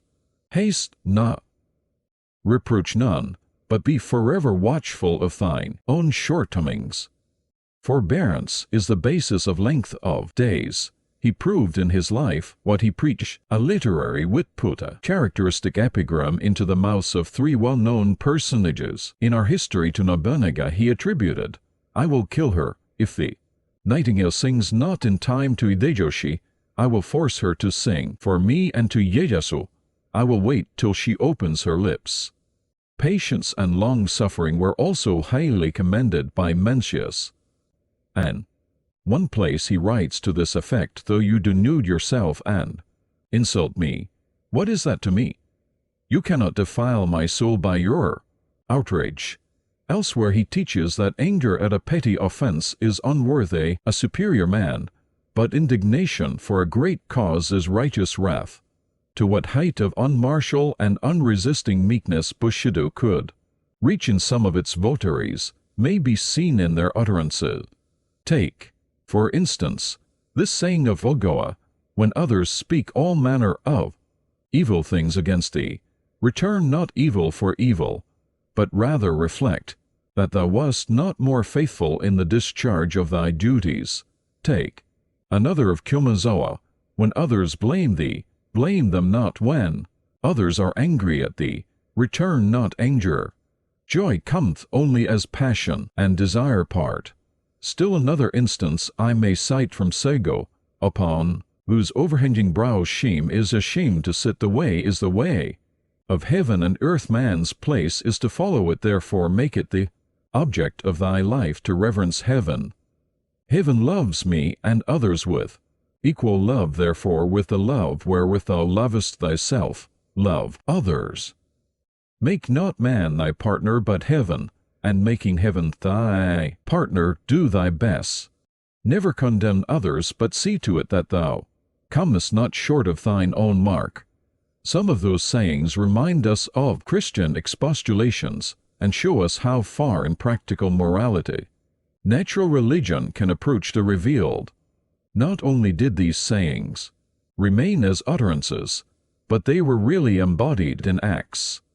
It must be admitted that very few attained this sublime height of magnanimity, patience, and forgiveness.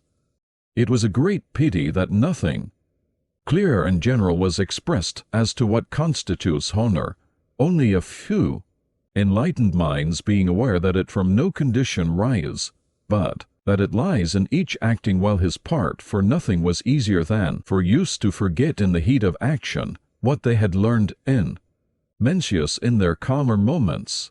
Said this sage, "'Tis in every man's mind to love honor, but little doth he dream that what is truly honorable lies within himself, and not anywhere else. The honor which men confer is not good honor. Those whom show the great ennobles, he can make mean again. For the most part, an insult was quickly resented and repaid by death, as we shall see later, while honor too often nothing higher than vain glory or worldly approbation was prized as the summum bonum of earthly existence. Fame, and not wealth or knowledge, was the goal toward which youths had to strive. Many a lad swore within himself as he crossed the threshold of his paternal home that he would not recross it until he had made a name in the world, and many an ambitious mother refused to see her sons again unless they could return home, as the expression is caparisoned in brocade, to shun shame or win a name. Samurai boys would submit to any privations and undergo severest ordeals of bodily or mental suffering. They knew that honor won in youth grows with age. In the memorable siege of Osaka, a young son of Ieyasu, in spite of his earnest entreaties to be put in the vanguard, was placed at the rear of the army. When the castle fell, he was so chagrined and wept so bitterly that an old counselor tried to console him with all the resources at his command. "Take comfort, sire," said he, "at thought of the long future before you. In the many years that you may live there will come divers occasions to distinguish yourself." The boy fixed his indignant gaze upon the man and said, "How foolishly you talk! Can ever my 14th year come round again?" Life itself was thought cheap if honor and fame could be attained therewith. Hence, whenever a cause presented itself which was considered dearer than life, with utmost serenity and celerity was life laid down. Of the causes in comparison with which no life was too dear to sacrifice was the duty of loyalty, which was the keystone making feudal virtues a symmetrical arch. Other virtues feudal morality shares in common with other systems of ethics, with other classes of people, but this virtue, homage and fealty to a superior, is its distinctive feature.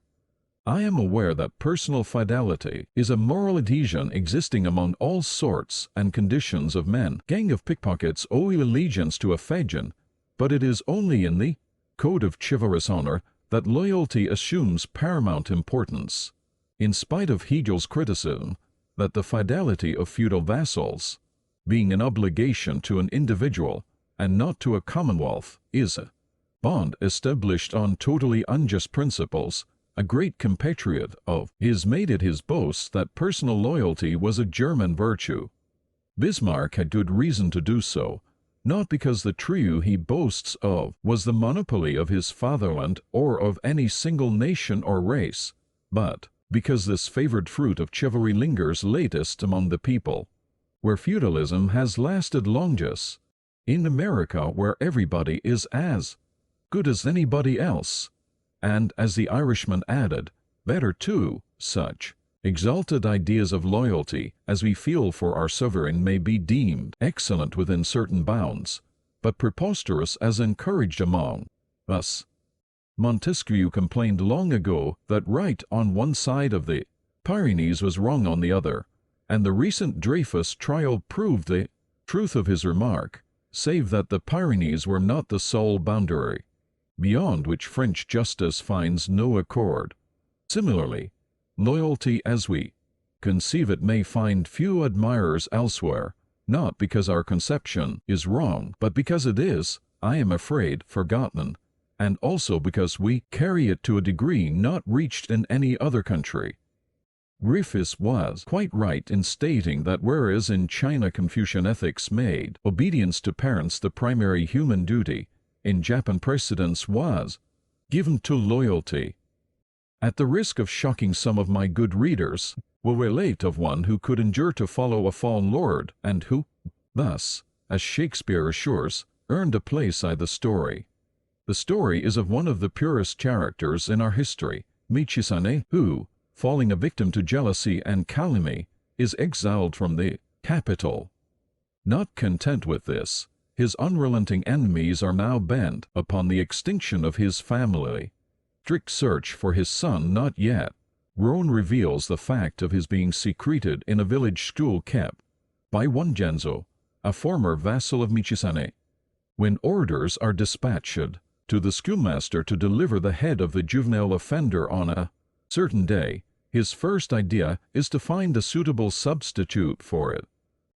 He ponders over his school list, scrutinizes with careful eyes all the boys as they stroll into the classroom, but none among the children born of the soil bears the least resemblance to his protege.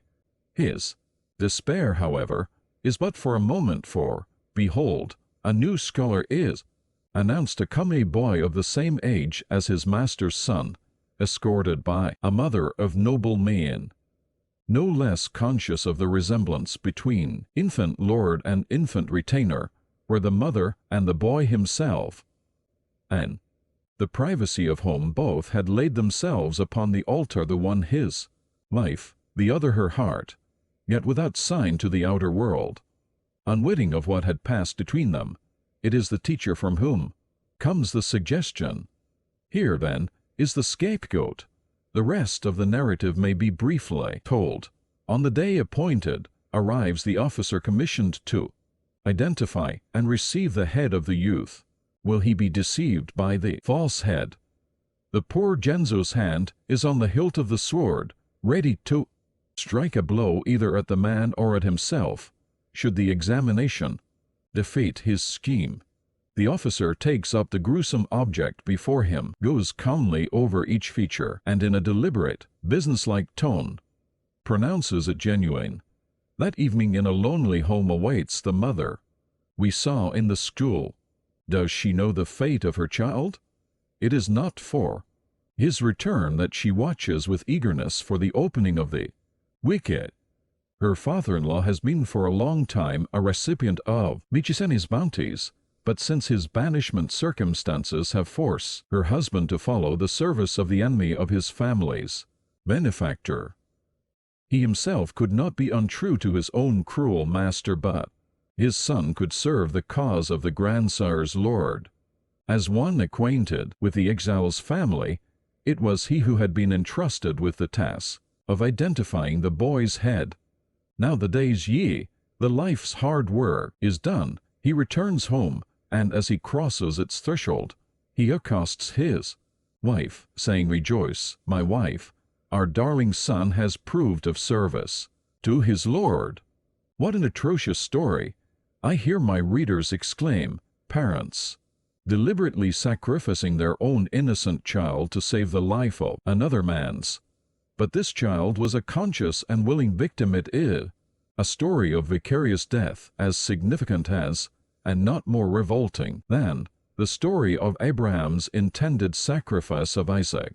In both cases, it was obedience to the call of duty, utter submission to the command of a higher voice, whether given by a visible or an invisible angel, or heard by an outward or an inward ear, but I abstain from preaching.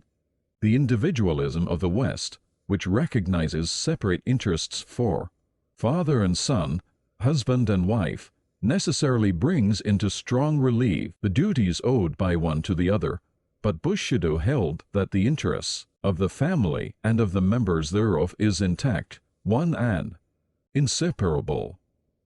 This interest is bound up with affection natural, instinctive, irresistible. Hence, if we die for one we love with natural love which animals themselves possess, what is that? For if ye love them that love you, what reward have ye? Do not even the publicans the same? In his great history, Senyu relates in touching language the hard struggle of Shigmori concerning his father's rebellious conduct. If I be loyal, my father must be undone. If I obey my father, my duty to my sovereign must go amiss. Poor Shigmori! We see him afterward praying with all his soul that kind heaven may visit him with death, that he may be released from this world where it is hard for purity and righteousness to dwell. Many a Shigmori has his heart torn by the conflict between duty and affection. Indeed, neither Shakespeare nor the Old Testament itself contains an adequate rendering of our conception of filial piety, and yet in such conflicts Bushido never wavered in its choice of loyalty. Women, too, encouraged their offspring to sacrifice all for the king. Ever as resolute as Widow Wyndham and her illustrious consort, the samurai matron stood ready to give up her boys for the cause of loyalty.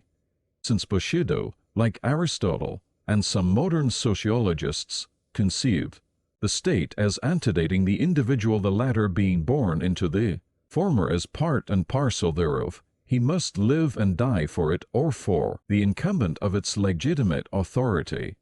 Readers of Crato will remember the argument with which Socrates represents the laws of the city as pleading with him on the subject of his escape. Among others he makes them the laws, or the state say, since you were begotten and nurtured and educated under us, dare you once to say you are not our offspring and servant, you and your fathers before you. These are words which do not impress us as anything extraordinary, for the same thing has long been on the lips of Bushido, with this modification, that the laws and the state were represented with us by a personal being. Loyalty is an ethical outcome of this political theory. I am not entirely ignorant of Spencer's view, according to which political obedience loyalty is accredited with only a transitional function. It may be so. Sufficient unto the day is the virtue thereof. We may complacently repeat it, especially as we believe that day to be a long space of time, during which, so our national anthem says, tiny pebbles grow into mighty rocks draped with moss. We may remember at this juncture that even among so democratic a people as the English, the sentiment of personal fidelity to a man and his posterity, which their Germanic ancestors felt for their chiefs, has, as Monsieur Botany recently said, only passed more or less into their profound loyalty to the race and blood of their princes, as evidenced in their extraordinary attachment to the dynasty. Political subordination, Spencer predicts, will give place to loyalty to the dictates of conscience. Suppose his induction is realized, will loyalty and its concomitant instinct of reverence disappear forever? We transfer our allegiance from one master to another, without being unfaithful to either. From being subjects of a ruler that wields the temporal scepter, we become servants of the monarch who sits enthroned in the penetralia of our heart. A few years ago a very stupid controversy, started by the misguided disciples of Spencer, made havoc among the reading class of Japan. In their zeal to uphold the claim of the throne to undivided loyalty, they charged Christians with treasonable propensities in that they avow fidelity to their lord and master. They arrayed forth sophistical arguments without the wit of sophists, and scholastic tortuosities minus the necessities of the schoolmen. Little did they know that we can, in a sense, serve two masters without holding to the one or despising the other, rendering unto Xar the things that are Xar's, and unto God the things that are God's. Did not Socrates, all the while he unflinchingly refused to concede one iota of loyalty to his man, obey with equal fidelity and equanimity the command of his earthly master, the state? His conscience he followed, alive his country he served, dying. Alack the day when a state grows so powerful as to demand of its citizens the dictates of their conscience. Bushido did not require us to make our conscience the slave of any lord or king. Thomas Mowbray was a veritable spokesman for us when he said, "Myself I throw, dread sovereign, at thy foot. My life thou shalt command, but not my shame. The one my duty owes, but my fair name. Despite of death, that lives upon my grave, to dark dishonour's use, thou shalt not have." A man who sacrificed his own conscience to the capricious will or freak, or fancy of a sovereign was accorded a low place in the estimate of the precepts. Such a one was despised as Nician, a cringeling, who makes court by unscrupulous fawning, or as Jushan, a favourite who steals his master's affections by means of servile complaints. These two species of subjects corresponding exactly to those which Eo describes, the one, a duteous and necrooking knave, doting on his own obsequious bondage, wearing out his time much like his master's ass, the other trimmed in forms and visages of duty, keeping yet his heart attending on himself. When a subject differed from his master, the loyal path for him to pursue was to use every available means to persuade him of his error, as Kent did to King Lear. Failing in this, let the master deal with him as he wills. In cases of this kind, it was quite a usual course for the samurai to make the last appeal to the intelligence and conscience of his lord by demonstrating the sincerity of his words with the shedding of his own blood, life being regarded as the means whereby to serve his master, and its ideal being set upon honor. The whole education and training of a samurai were conducted accordingly. The first point to observe in knightly pedagogics was to build up character, leaving in the shade the subtler faculties of prudence, intelligence, and dialectics. We have seen the important parts that accomplishments played in his education. Indispensable as they were to a man of culture, they were accessories rather than essentials of samurai training. Intellectual superiority was, of course, esteemed, but the word che, which was employed to denote intellectuality, meant wisdom in the first instance and placed knowledge only in a very subordinate place. The tripod that supported the framework of Bushido was said to be Che-jin, you, respectively wisdom, benevolence, and courage. A samurai was essentially a man of action. Chance was without the pale of his activity. He took advantage of it in so far as it concerned his profession of arms. Religion and theology were relegated to the priests. He concerned himself with them in so far as they helped to nourish courage. Like an English poet, the samurai believed, "'Tis not the creed that saves the man, but it is the man that justifies the creed." Philosophy and literature formed the chief part of his intellectual training, but even in the pursuit of these, it was not objective truth that he strove after. Literature was pursued mainly as a pastime, and philosophy as a practical aid in the formation of character, if not for the exposition of some military or political problem. From what has been said, it will not be surprising to note that the curriculum of studies, according to the pedagogics of Bushido, consisted mainly of the following: fencing, archery, jujutsu or yowara, horsemanship, the use of the spear, tactics, calligraphy, ethics, literature and history. Of these, jujutsu and calligraphy may require a few words of explanation. Great stress was laid on good writing, probably because our logograms, partaking as they do of the nature of pictures, possess artistic value, and also because chirography was accepted as indicative of one's personal character. Jujutsu may be briefly defined as an application of anatomical knowledge to the purpose of offense or defense.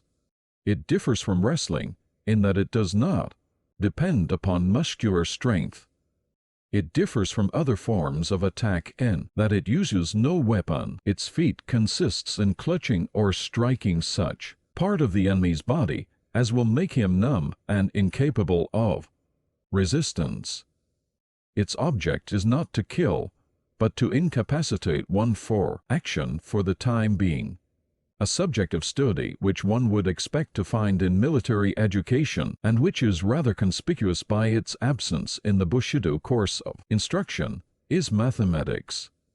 This, however, can be readily explained in part by the fact that feudal warfare was not carried on with scientific precision. Not only that, but the whole training of the samurai was unfavorable to fostering numerical notions. Chivalry is uneconomical, it boasts of penury. It says with Ventidius that ambition, the soldier's virtue, rather makes choice of loss than gain which darkens him. Don Quixote takes more pride in his rusty spear and skin-and-bone horse than in golden lands, and a samurai is in hearty sympathy with his exaggerated confer of La Mancha. He disdains money itself, the art of making or hoarding it. It is to him veritably filthy lucre. The hackneyed expression to describe the decadence of an age is that the civilians loved money and the soldiers feared death. Niggardliness of gold and of life excites as much disapprobation as their lavish use is panegyrize. Less than all things, says a current precept, men must grudge money. It is by riches that wisdom is hindered. Hence children were brought up with utter disregard of economy.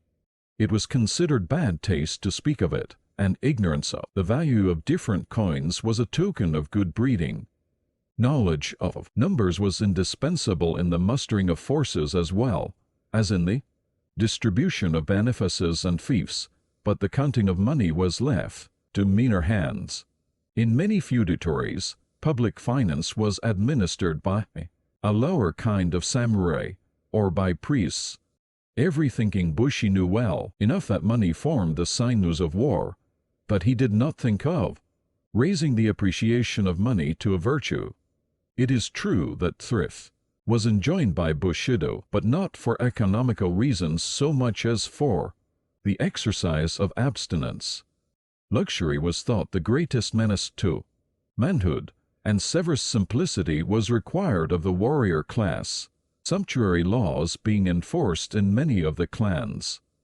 We read that in ancient Rome the farmers of revenue and other financial agents were gradually raised to the rank of knights, the state thereby showing its appreciation of their service and of the importance of money itself. How closely this was connected with the luxury and avarice of the Romans may be imagined. Not so with the precepts of Nithud. These persisted in systematically regarding finance as something low as compared with moral and intellectual vocations.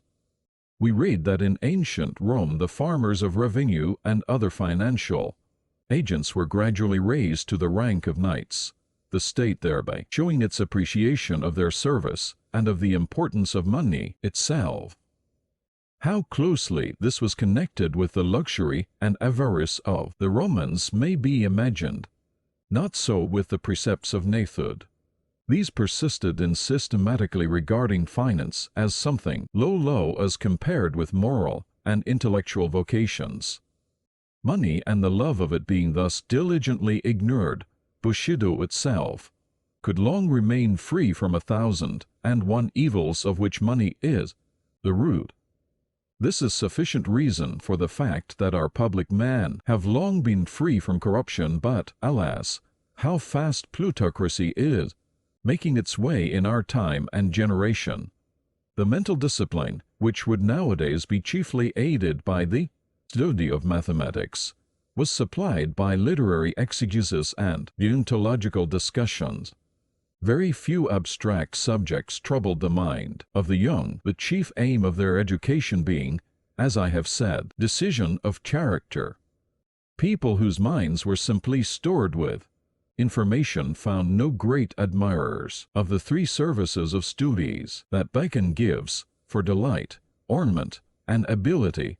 Bushido had decided preference for the last, where their use was in judgment and the disposition of business.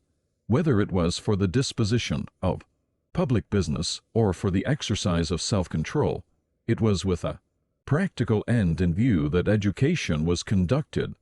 Learning without thought, said Confucius, is labor lost. Thought without learning is perilous.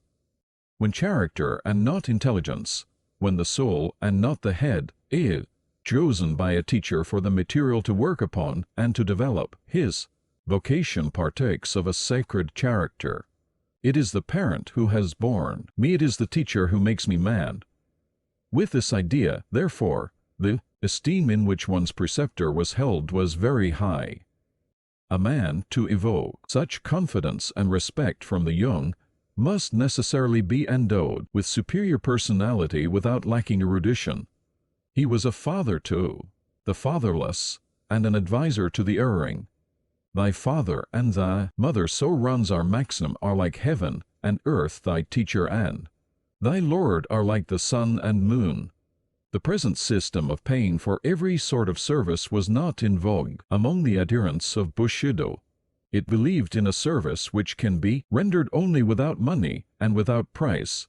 Spiritual service, be it of priest or teacher, was not to be repaid in gold or silver, not because it was valueless, but because it was invaluable. Here, the non-arithmetical honor instinct of Bushido taught a truer lesson than modern political economy, for wages and salaries can be paid only for services whose results are definite, tangible, and measurable, whereas the best service done in education, namely, in soul development, and this includes the services of a pastor, is not definite, tangible, or measurable. Being immeasurable, money, the ostensible measure of value, is of inadequate use. Usage sanctioned that pupils brought to their teachers money or goods at different seasons of the year, but these were not payments but offerings, which indeed were welcome to the recipients, as they were usually men of stern caliber, boasting of honorable penury, too dignified to work with their hands and too proud to beg. They were grave personifications of high spirits undaunted by adversity.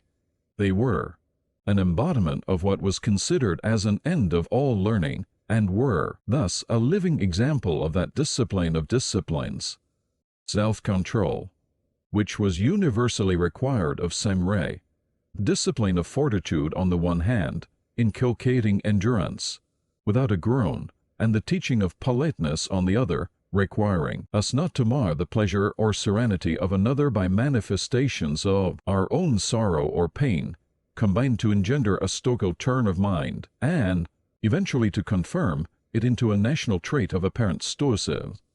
I say apparent stoicism because I do not believe that true stoicism can ever become the characteristic of a whole nation, and also because some of our national manners and customs may seem to a foreign observer hard-hearted. Yet we are really as susceptible to tender emotion as any race under the sky.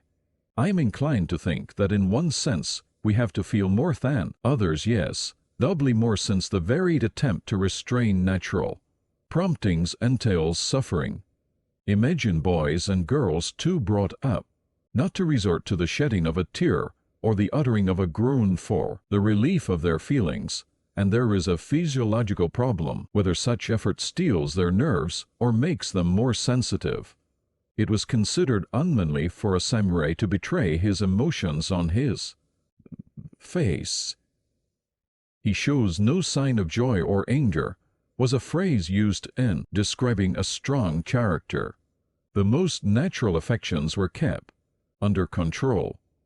A father could embrace his son only at the expense of his dignity. A husband would not kiss his wife, no, not in the presence of other people, whatever he might do in private. There may be some truth in the remark of a witty youth when he said, "American husbands kiss their wives in public and beat them in private. Japanese husbands beat theirs in public and kiss them in private." Calmness of behavior, composure of mind, should not be disturbed by passion of any kind. I remember when, during the late war with China, regiment left a certain town, a large concourse of people flocked to the station to bid farewell to the general and his army. On this occasion, an American resident resorted to the place, expecting to witness loud demonstrations, as the nation itself was highly excited and there were fathers, mothers, and sweethearts of the soldiers in the crowd. The American was strangely disappointed, for as the whistle blew and the train began to move, the hats of thousands of people were silently taken off and their heads bowed in reverential farewell. No waving of handkerchiefs, no word uttered, but deep silence in which only an attentive ear could catch a few broken sobs. In domestic life, too, know of a father who spent whole nights listening to the breathing of a sick child, standing behind the door that he might not be caught in such an act of parental weakness. I know of a mother who, in her last moments, refrained from sending for her son, that he might not be disturbed in his studies.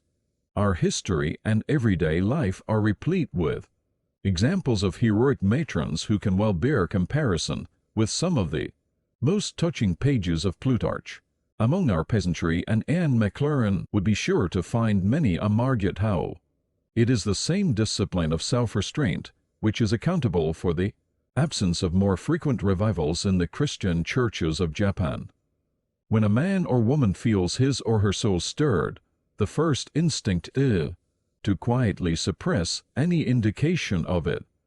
In rare instances is the tongue set free by an irresistible spirit, when we have eloquence of sincerity and fervor.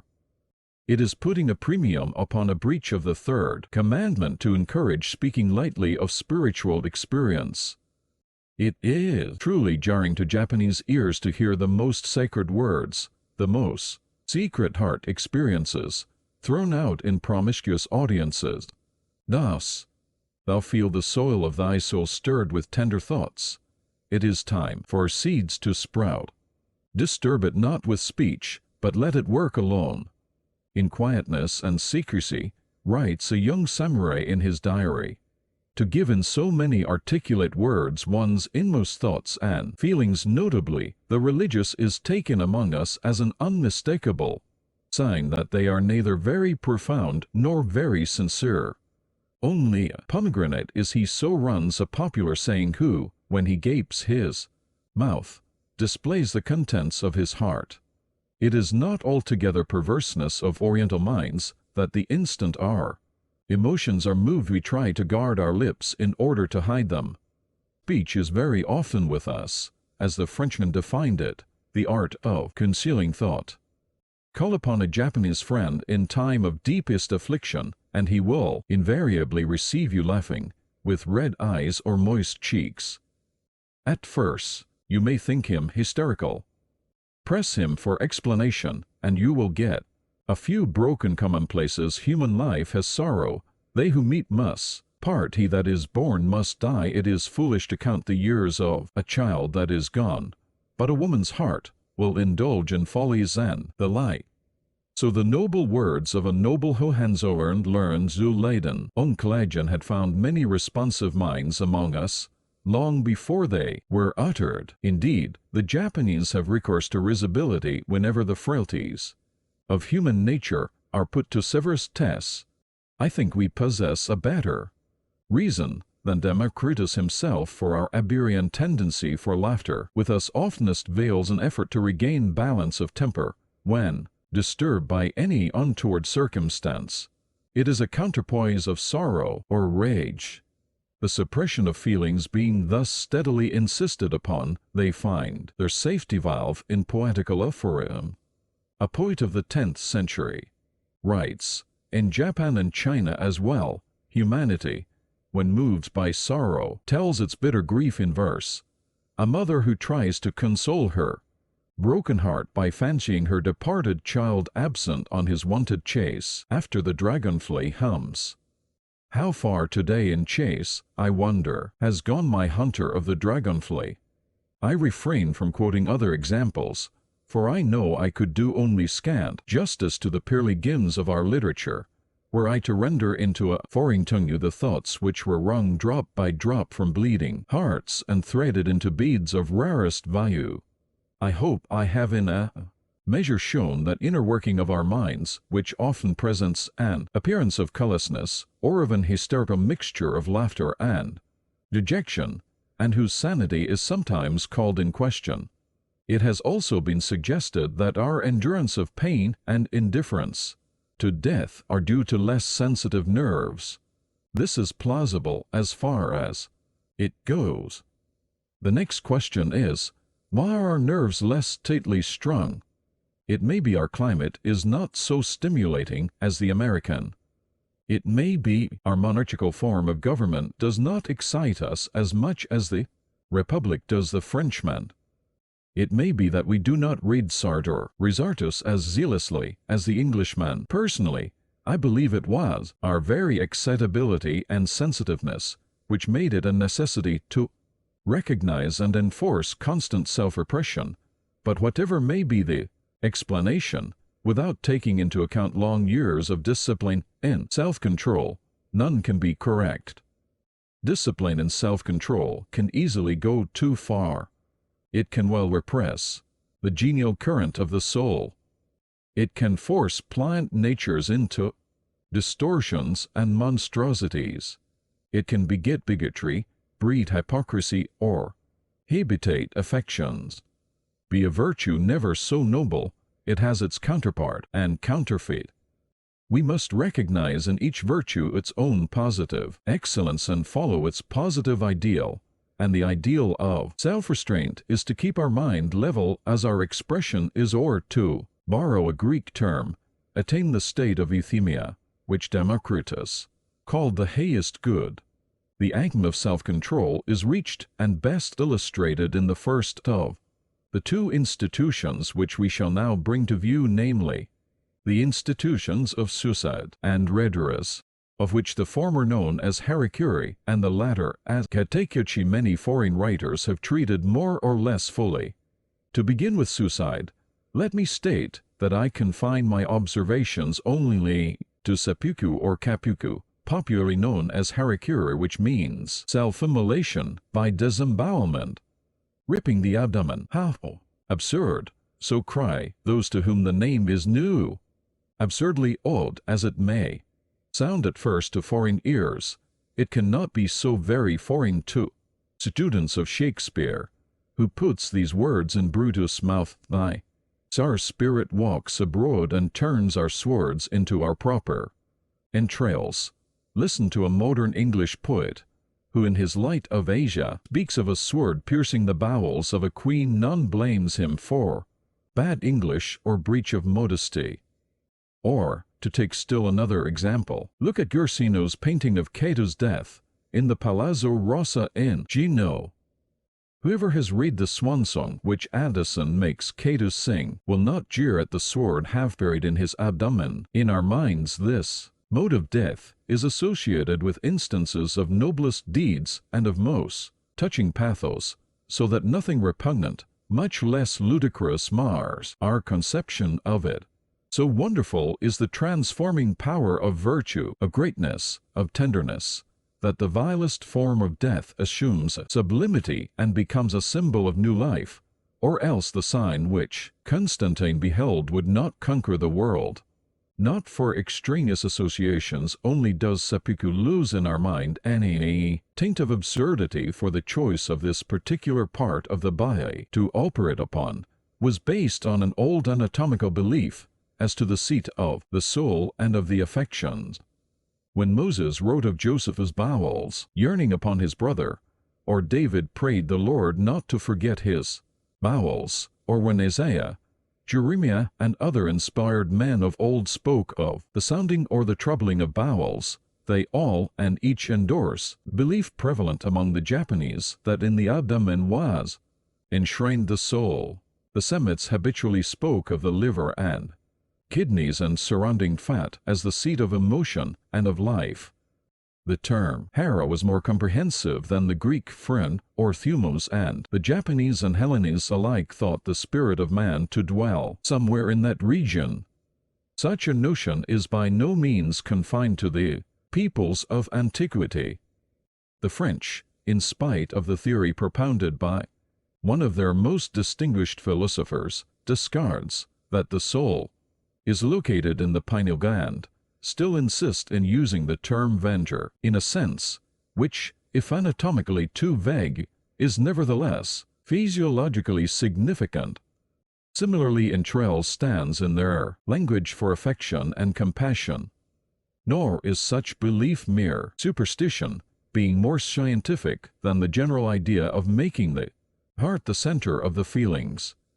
Without asking a friar, the Japanese knew better than Romo in what vile part of this anatomy one's name did lodge. Modern neurologists speak of the abdominal and pelvic brains, denoting thereby sympathetic nervous centers in those parts which are strongly affected by any psychical action. This view of mental physiology once admitted, the syllogism of seppuku is easy to construct. I will open the seat of my soul and show you how it fares. With it, see for yourself whether it is polluted or clean. I do not wish to be understood as asserting religious or even moral justification of suicide, but the high estimate placed upon honor was ample excuse with many for taking one's own life.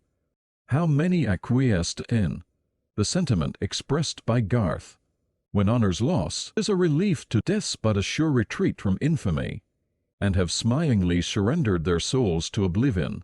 Death, when honor was involved, was accepted in Bushido as a key to the solution of many complex problems, so that to an ambitious samurai a natural departure from life seemed a rather tame affair, and a consummation not devoutly to be wished for. I dare say that many good Christians, if only they are honest enough, will confess the fascination of, if not positive, admiration for, the sublime composure with which Cato, Brutus, Petronius, and a host of other ancient worthies terminated their own earthly existence.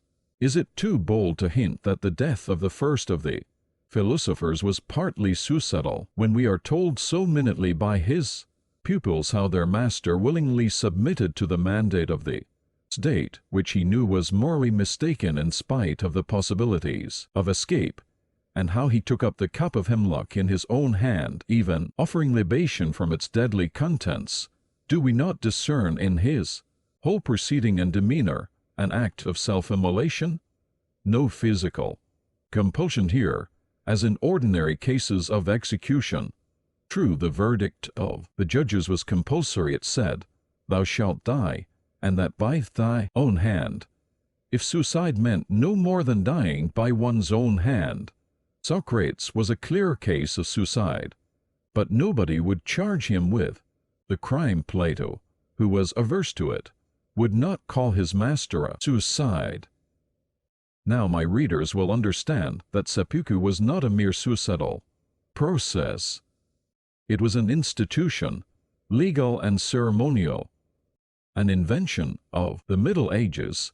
It was a process by which warriors could expiate crimes, apologize for errors, escape from disgrace, redeem their friends, or prove their sincerity.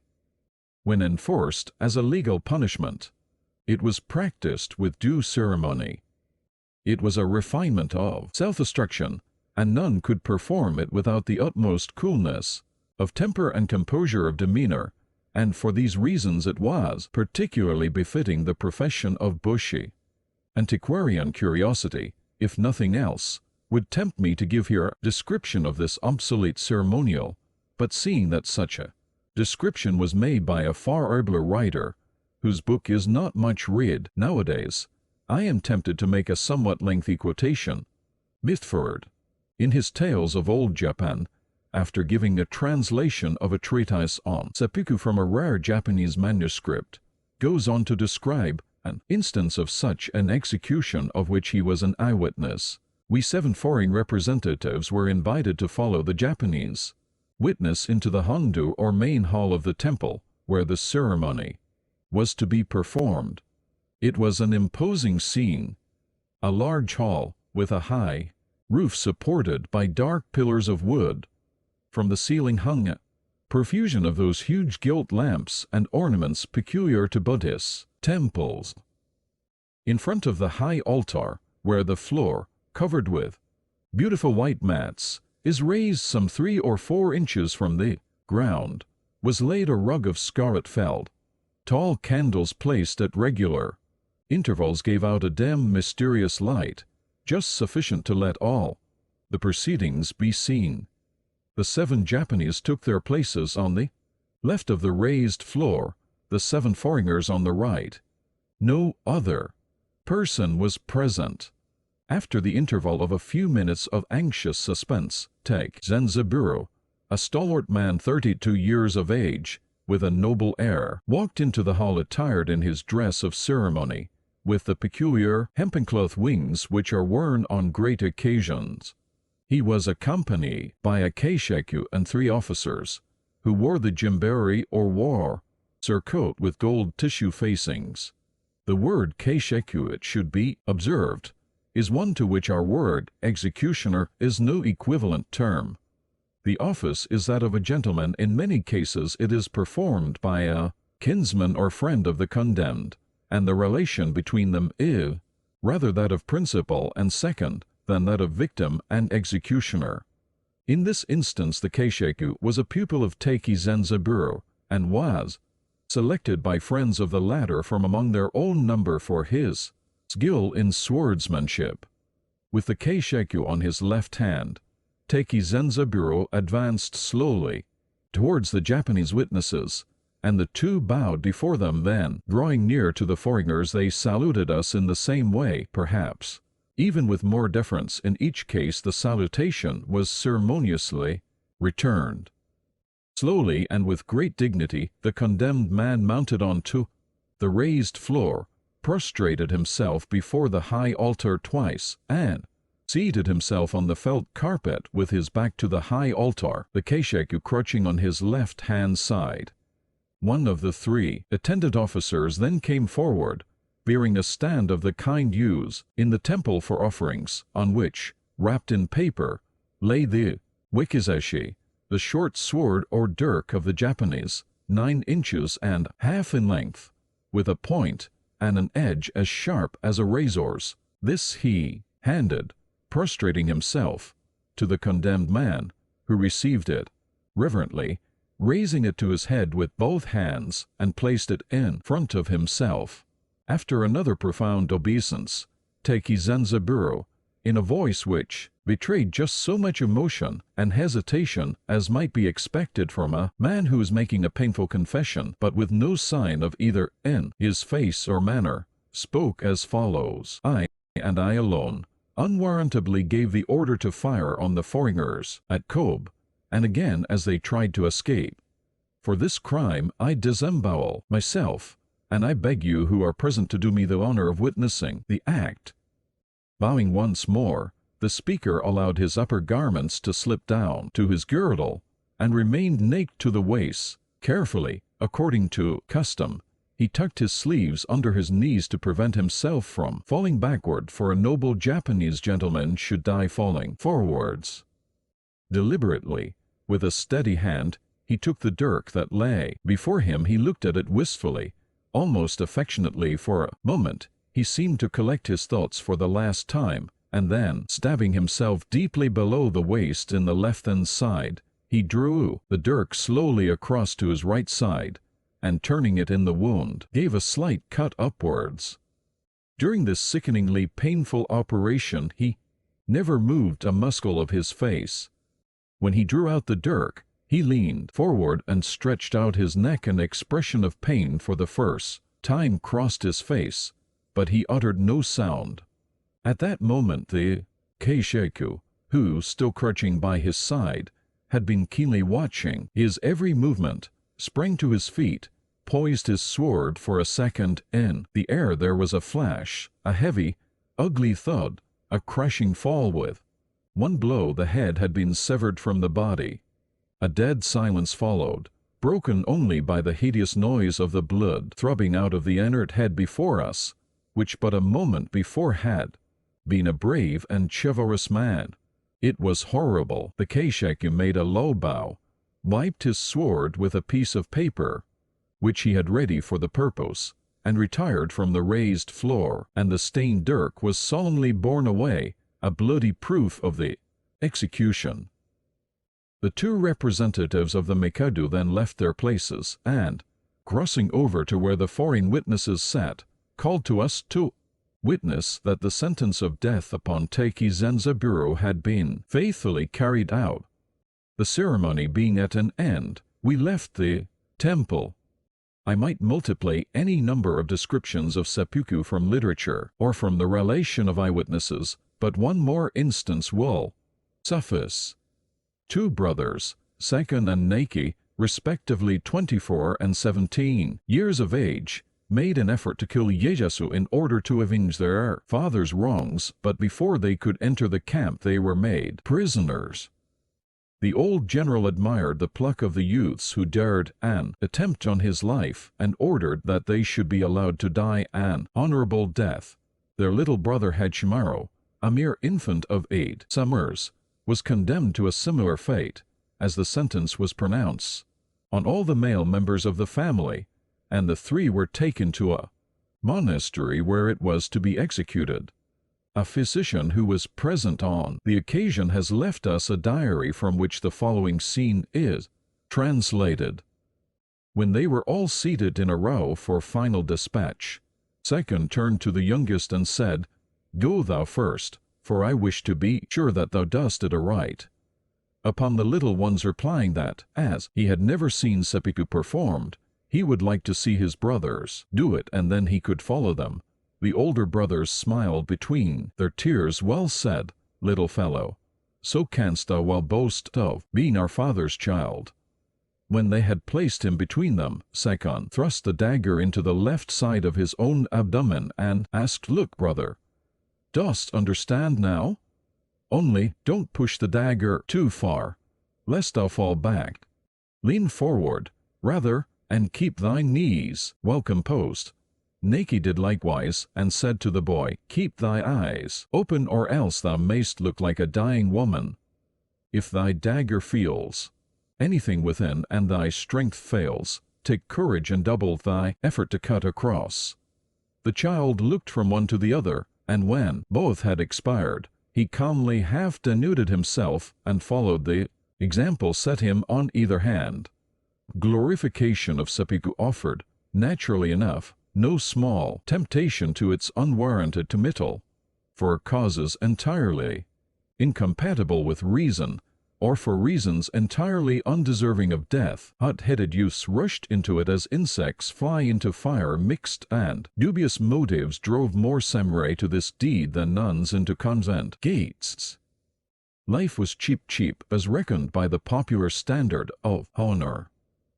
The saddest feature was that honor, which was always in the agio, so to speak, was not always solid gold, but alloyed with baser metals. No one circle in the inferno will boast of greater density of Japanese population than the 7th, to which that concerns all victims of self-destruction. And yet, for a true samurai to hasten death or to court it was alike cowardice. A typical fighter, when he lost battle after battle and was pursued from plain to hill and from bush to cavern, found himself hungry and alone in the dark hollow of a tree, his sword blunt with use, his bow broken and arrows exhausted. Did not the noblest of the Romans fall upon his own sword in Philippi under like circumstances?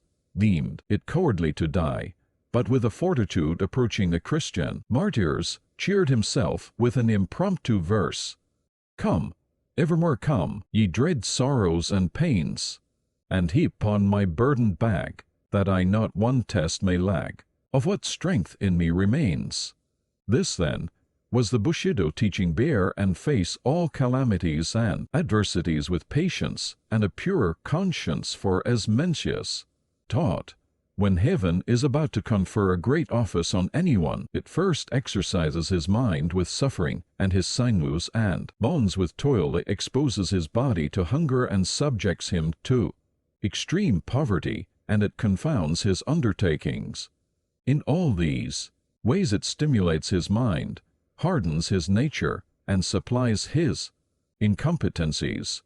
True honor lies in fulfilling heaven's decree, and no death incurred in so doing is ignominious, whereas death to avoid what heaven has in store is cowardly indeed, and that quaint book of Sir Thomas Browne's Religio Medici, there is an exact English equivalent for what is repeatedly taught in our precepts.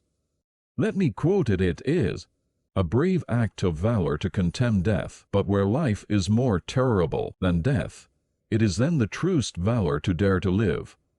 A renowned priest of the 17th century satirically observed, talk as he may, a samurai who near has died is apt in decisive moments to flee or hide.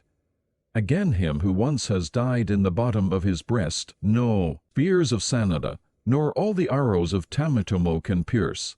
How near we come to the portals of the temple, whose builder taught he that loseth his life for my sake shall find it. These are but a few of the numerous examples which tend to confirm the moral identity of the human species, notwithstanding an attempt so assiduously made to render the distinction between Christian and pagan as great as possible. We have thus seen that the Bushido institution of suicide was neither so irrational nor barbarous as its abuse strikes us at first sight. We will now see whether its sister institution of redress, or call it revenge, if you will, has its mitigating features. I hope I can dispose of this question in a few words, since a similar institution, or call it custom, if that suits you better, has at some time prevailed among all peoples and has not yet become entirely obsolete, as attested by the continuance of dueling and lynching. Why has not an American captain recently challenged Esterhazy that the wrongs of Dreyfus be avenged? Among a savage tribe which has no marriage, adultery is not a sin, and only the jealousy of a lover protects a woman from abuse. So in a time which has no criminal court, murder is not a crime, and only the vigilant vengeance of the victim's people preserves social order. What is the most beautiful thing on earth? Said Osiris to Horus. The reply was, to avenge a parent's wrongs, to which a Japanese would have added, and a master's. In revenge there is something which satisfies one's sense of justice. The avenger reasons, my good father did not deserve death. He who killed him did great evil. My father, if he were alive, would not tolerate a deed like this. Heaven itself hates wrongdoing. It is the will of my father, it is the will of heaven, that the evildoer cease from his work. He must perish by my hand, because he shed my father's blood. I, who am his flesh and blood, must shed the murderer's. The same heaven shall not shelter him and me. The ratiocination is simple and childish, though we know Hamlet did not reason much more deeply. Nevertheless, it shows an innate sense of exact balance and equal justice. An eye for an eye, a tooth for a tooth. Our sense of revenge is as exact as our mathematical faculty, and until both terms of the equation are satisfied, we cannot get over the sense of something left undone. In Judaism, which believed in a jealous God, or in Greek mythology, which provided a nemesis, vengeance may be left to superhuman agencies, but common sense furnished Bushido with the institution of redress as kind of ethical court of equity, where people could take cases not to be judged in accordance with ordinary law, the master of the 47 Ronins, was condemned to death, he had no court of higher instance to appeal to. His faithful retainers addressed themselves to vengeance. The only supreme court existing, they in their turn were condemned by common law, but the popular instinct passed a different judgment, and hence their memory is still kept as green and fragrant as are their graves at Sengekuju to this day. Though laws taught to recompense injury with kindness, the voice of Confucius was very much louder, which counseled that injury must be recompensed with justice, and yet revenge was justified only when it was undertaken in behalf of our superiors and benefactors.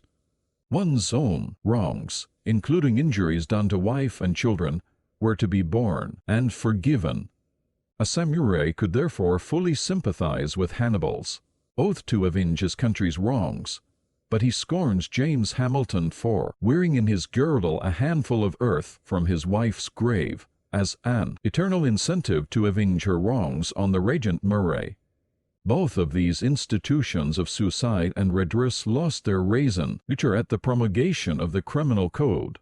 No more do we hear of romantic adventures of a fair maiden as she tracks in disguise the murderer of her parent. No more can we witness tragedies of family vendetta enacted.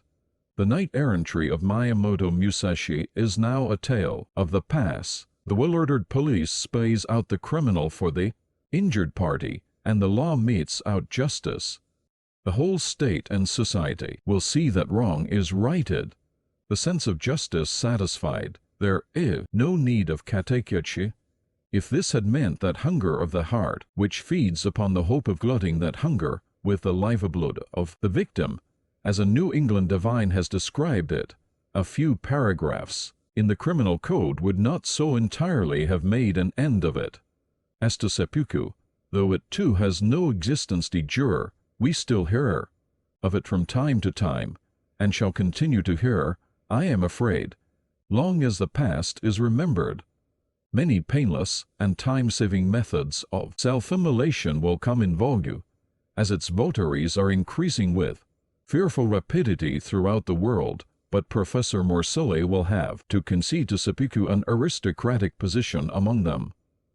He maintains that when suicide is accomplished by very painful means or at the cost of prolonged agony, in 99 cases out of 100 it may be assigned as the act of a mind disordered by fanaticism, by madness, or by morbid excitement. But a normal seppuku does not savor of fanaticism, or madness, or excitement, utmost sang-froid being necessary to its successful accomplishment. Of the two kinds into which Dr. Strand divides suicide, the rational or quasi, and the irrational or true, seppuku is the best example of the former type. From these bloody institutions, as well as from the general tenor of Bushido, it is easy to infer that the sword played an important part in social discipline and life. The saying passed as an axiom which called the sword the soul of the samurai, and made it the emblem of power and prowess. When Mahomet proclaimed that the sword is the key of heaven and of hell, he only echoed a Japanese sentiment. Very early, the samurai boy learned to wield it.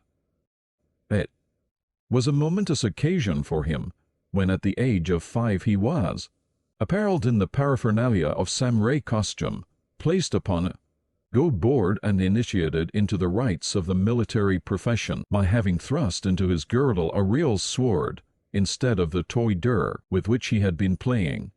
After this first ceremony of adoptio per arma, he was no more to be seen outside his father's gates without this badge of his status, even if it was usually substituted for everyday wear by a gilded wooden dur.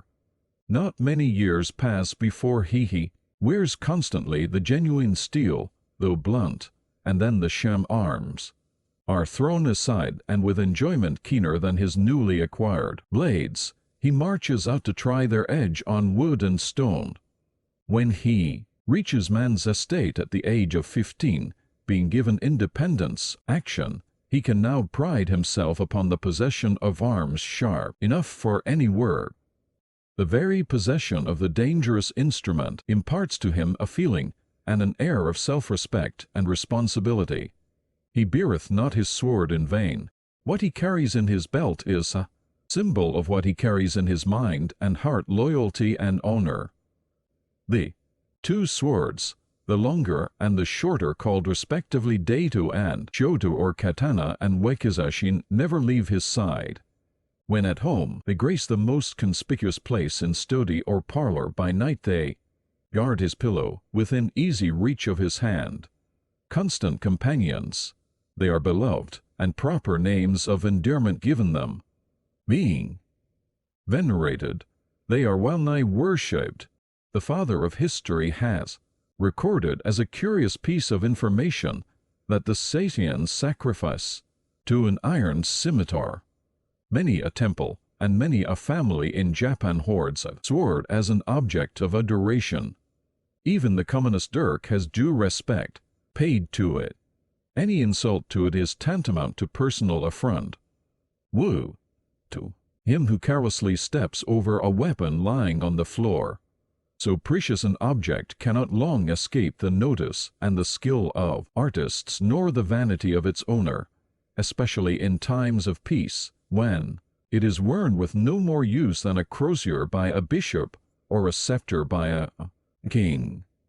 Sharkskin and finest silk for hilt, silver and gold for guard, lacquer of varied hues for scabbard, robbed the deadliest weapon of half its terror. But these appurtenances are playthings compared with the blade itself. The swordsmith was not a mere artisan, but an inspired artist, and his workshop a sanctuary. Daily he commenced his craft with prayer and purification, or, as the phrase was, he committed his soul and spirit into the forging and tempering of the steel. Every swing of every plunge into water, every friction on the grindstone, was religious act of no slight import. Was it the spirit of the master or of his tutelary god that cast a formidable spell over our sword, perfect as a work of art, setting at defiance its Toledo and Damascus rivals? There is more than art could impart. Its cold blade, collecting on its surface, the moment it is drawn, the vapors of the atmosphere, its immaculate texture, flashing light of bluish hue, its matchless edge, upon which histories and possibilities hang, the curve of its back, uniting exquisite grace with utmost strength. All these thrill us with mixed feelings of power and beauty, of awe and terror. Harmless were its mission, if it only remained a thing of beauty and joy. But ever within reach of the hand, it presented no small temptation for abuse.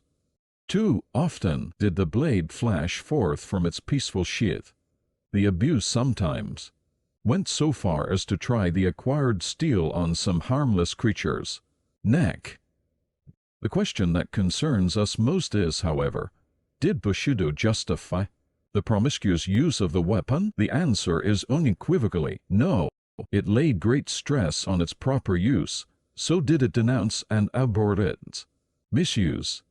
A dastard or a braggart was he who brandished his weapon on undeserved occasions. A self-possessed man knows the right time to use it, and such times come but rarely. Let us listen to the late Count Katsu, who passed through one of the most turbulent times of our history, when assassinations, suicides, and other sanguinary practices were the order of the day. Endowed as he once was with almost dictatorial powers, repeatedly marked out as an object for assassination, he never tarnished his sword with blood. In relating some of his reminiscences to a friend, he says, in a quaint, plebeian way, peculiar to him, "I have a great dislike for killing people, and so I haven't killed one single man. I have released those whose heads should have been chopped off." A friend said to me one day, "You don't kill enough. Don't you eat pepper and eggplants?" Well, some people are no better. But you see, that fellow was slain himself. My escape may to my dislike of killing. I had the hilt of my sword so tightly fastened to the scabbard that it was hard to draw the blade. I made up that though they cut me, I will not cut. Yes, yes, some people are truly like fleas and mosquitoes, and they bite. But what does their biting amount to? It itches a little. That's all. It won't endanger life. These are the words of one whose Bushido training was tried in the fiery furnace of adversity and triumph. The popular apothegm to be beaten is to conquer, meaning true conquest consists in not opposing a riotous foe, and the best won victory is that obtained without shedding of blood, and others of similar import will show that after all the ultimate ideal of knighthood was peace. It was a great pity that this high ideal was left exclusively to priests and moralists to preach, while the samurai went on practicing and extolling martial traits. In this they went so far as to tinge the ideals of womanhood with Amazonian character. Here we may profitably devote a few paragraphs to the subject of the training and position of woman.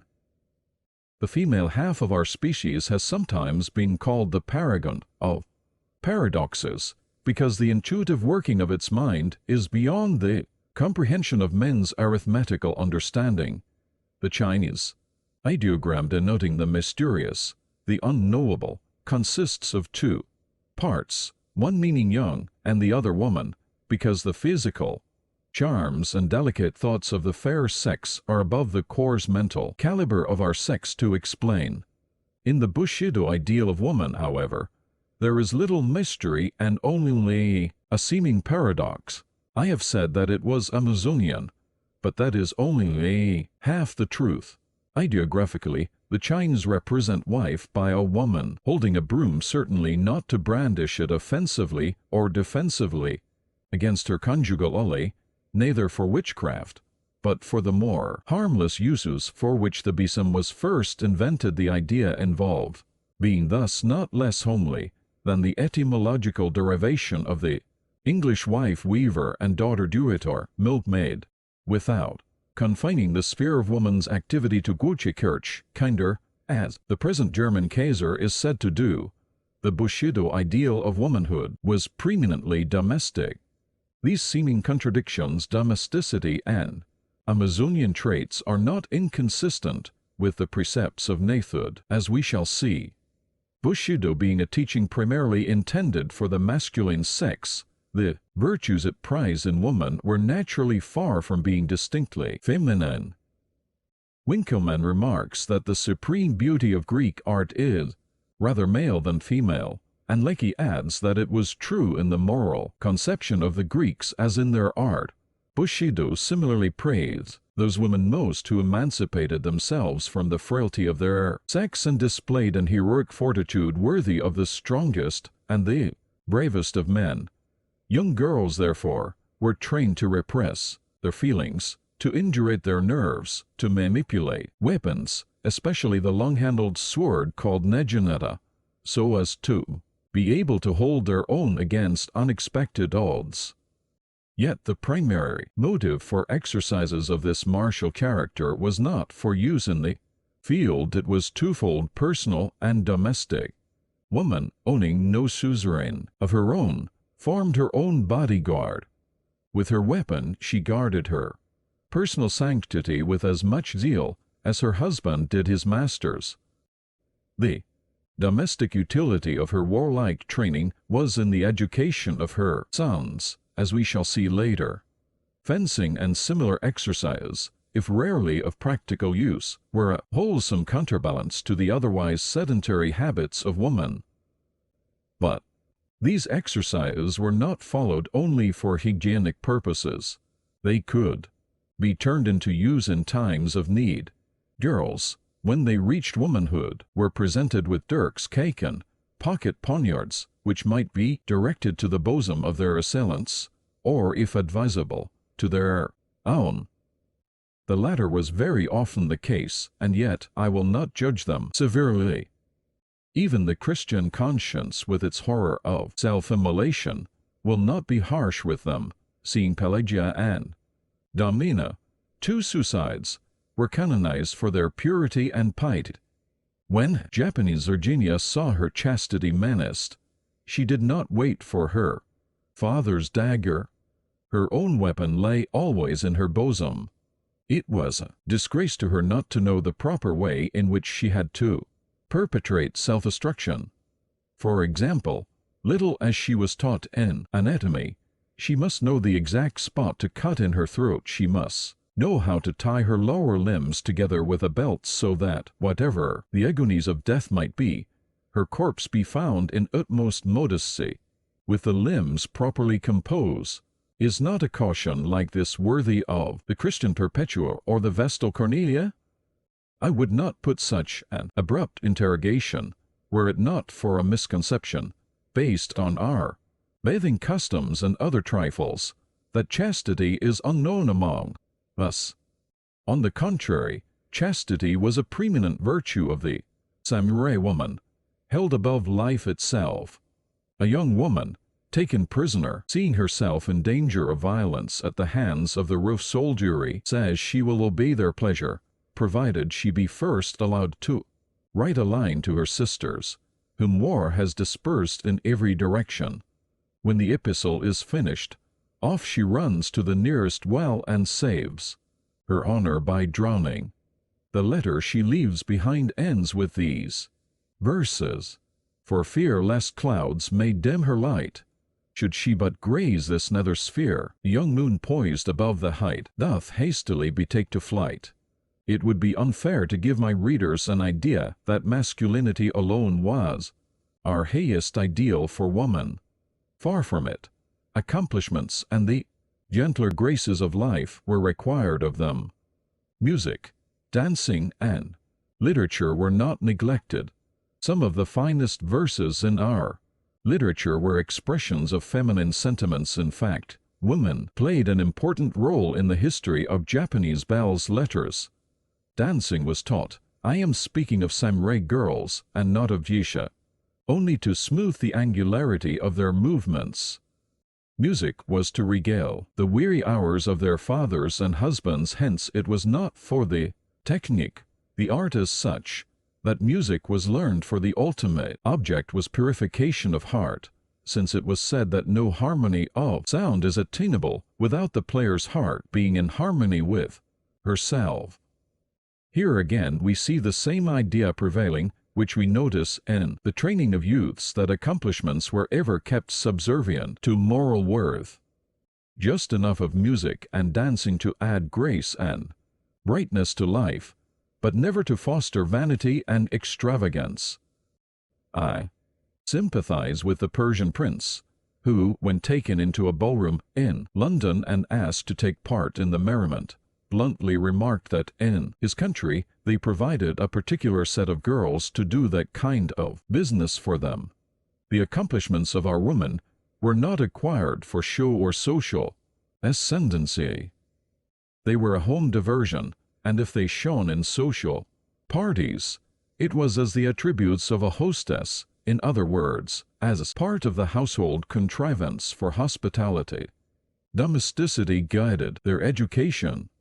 It may be said that the accomplishments of the women of old Japan, be they martial or pacific in character, were mainly intended for the home, and however far they might roam, they never lost sight of the hearth as the center. It was to maintain its honor and integrity that they slaved, grudged, and gave up their lives. Night and day, in tones at once firm and tender, brave and plaintive, they sang to their little nests. As daughter, woman sacrificed herself for her father, as wife for her husband, and as mother for her son. Thus from earliest youth she was taught to deny herself. Her life was not one of independence, but of dependent service. Man's helpmeet, if her presence is helpful, she stays on the stage with him. If it hinders his work, she retires behind the curtain.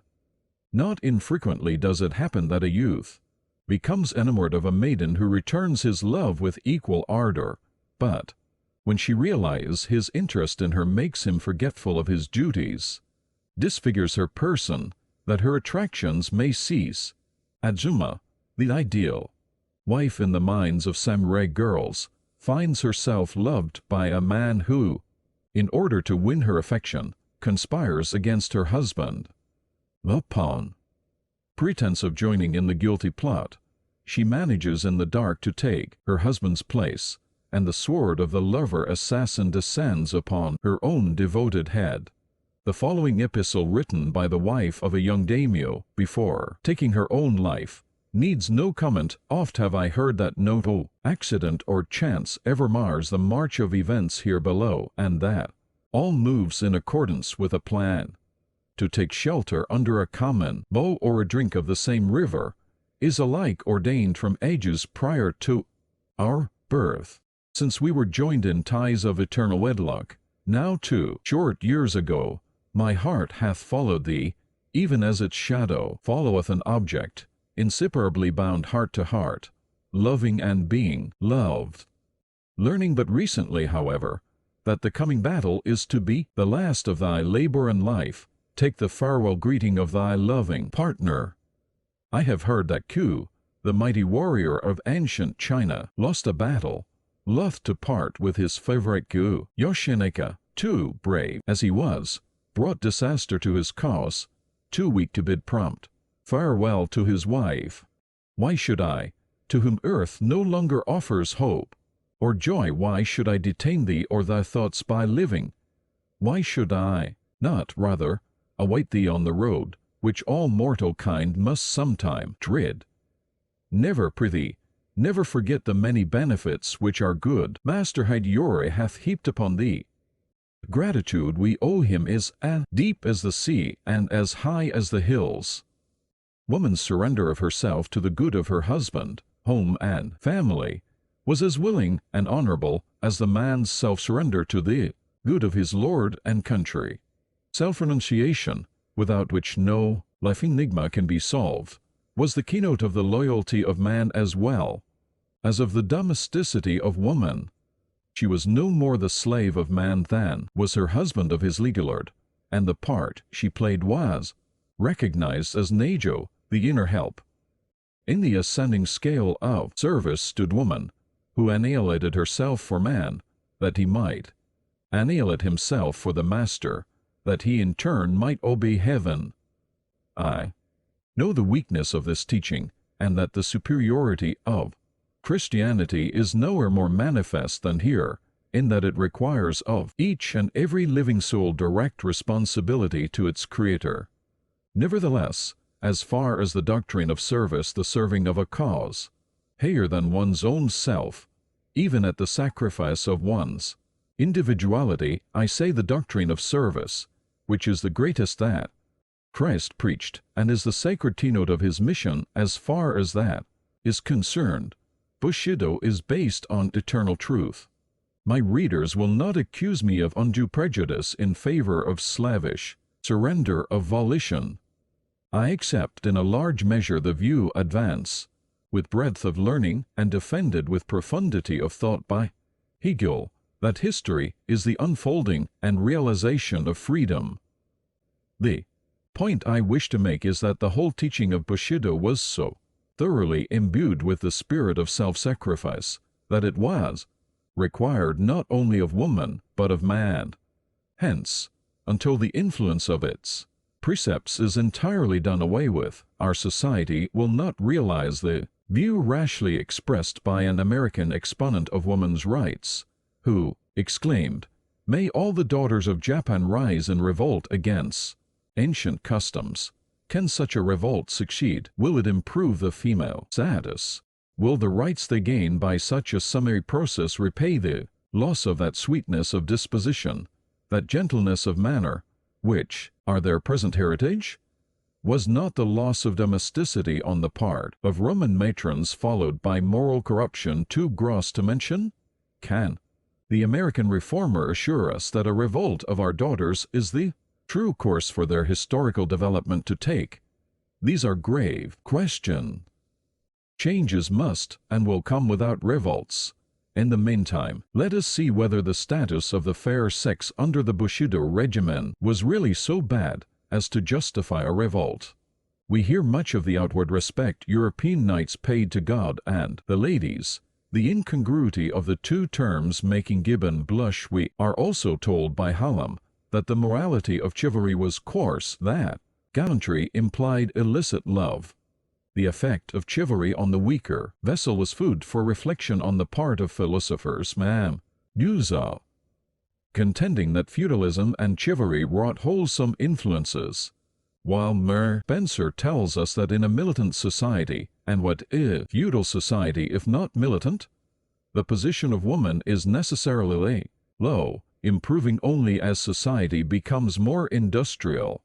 Now, is Guizot's theory true of Japan, or is Spencer's? In reply, I might aver that both are right. The military class in Japan was restricted to the samurai, comprising nearly 2 million souls. Above them were the military nobles, the daimyo, and the court nobles, the guke. These higher, spiritual nobles being fighters only in name. Below them were masses of the common people, mechanics, tradesmen, and peasants whose life was devoted to arts of peace. Thus, what Herbert Spencer gives as the characteristics of a militant type of society may be said to have been exclusively confined to the samurai class, while those of the industrial type were applicable to the classes above and below it. This is well illustrated by the position of woman, for in no class did she experience less freedom than among the samurai. Strange to say, the lower the social class, as for instance, among small artisans, the more equal was the position of husband and wife. Among the higher nobility, too, the difference in the relations of the sexes was less marked, chiefly because there were few occasions to bring the differences of sex into prominence, the leisurely nobleman having become literally effeminate. Thus Spencer's dictum was fully exemplified in old Japan. As to Guizot's, those who read his presentation of a feudal community will remember that he had the higher nobility especially under consideration, so that his generalization applies to the daimyo and the guke. I shall be guilty of gross injustice to historical truth if my words give one a very low opinion of the status of woman under Bushido. I do not hesitate to state that she was not treated as man's equal, but until we learn to discriminate between difference and inequalities, there will always be misunderstandings upon this subject. When we think in how few respects men are equal among themselves, e.g., before law courts or voting polls, it seems idle to trouble ourselves with a discussion on the equality of sexes. When the American Declaration of Independence said that all men were created equal, it had no reference to their mental or physical gifts. It simply repeated what Ulpian long ago announced, that before the law all men are equal. Legal rights were in this case the measure of their equality. Were the law the only scale by which to measure the position of woman in a community, it would be as easy to tell where she stands as to give her avoirdupois in pounds and ounces. But the question is there a correct standard in comparing the relative social position of the sexes? Is it right, is it enough to compare woman's status to man's as the value of silver is compared with that of gold, and give the ratio numerically? Such a method of calculation excludes from consideration the most important kind of value which a human being possesses, namely, the intrinsic. And view of the manifold variety of requisites for making each sex fulfill its earthly mission, the standard to be adopted in measuring its relative position must be of a composite character, or, to borrow from economic language, it must be a multiple standard. Bushido had a standard of its own, and it was binomial. It tried to gauge the value of woman on the battlefield and by the hearth.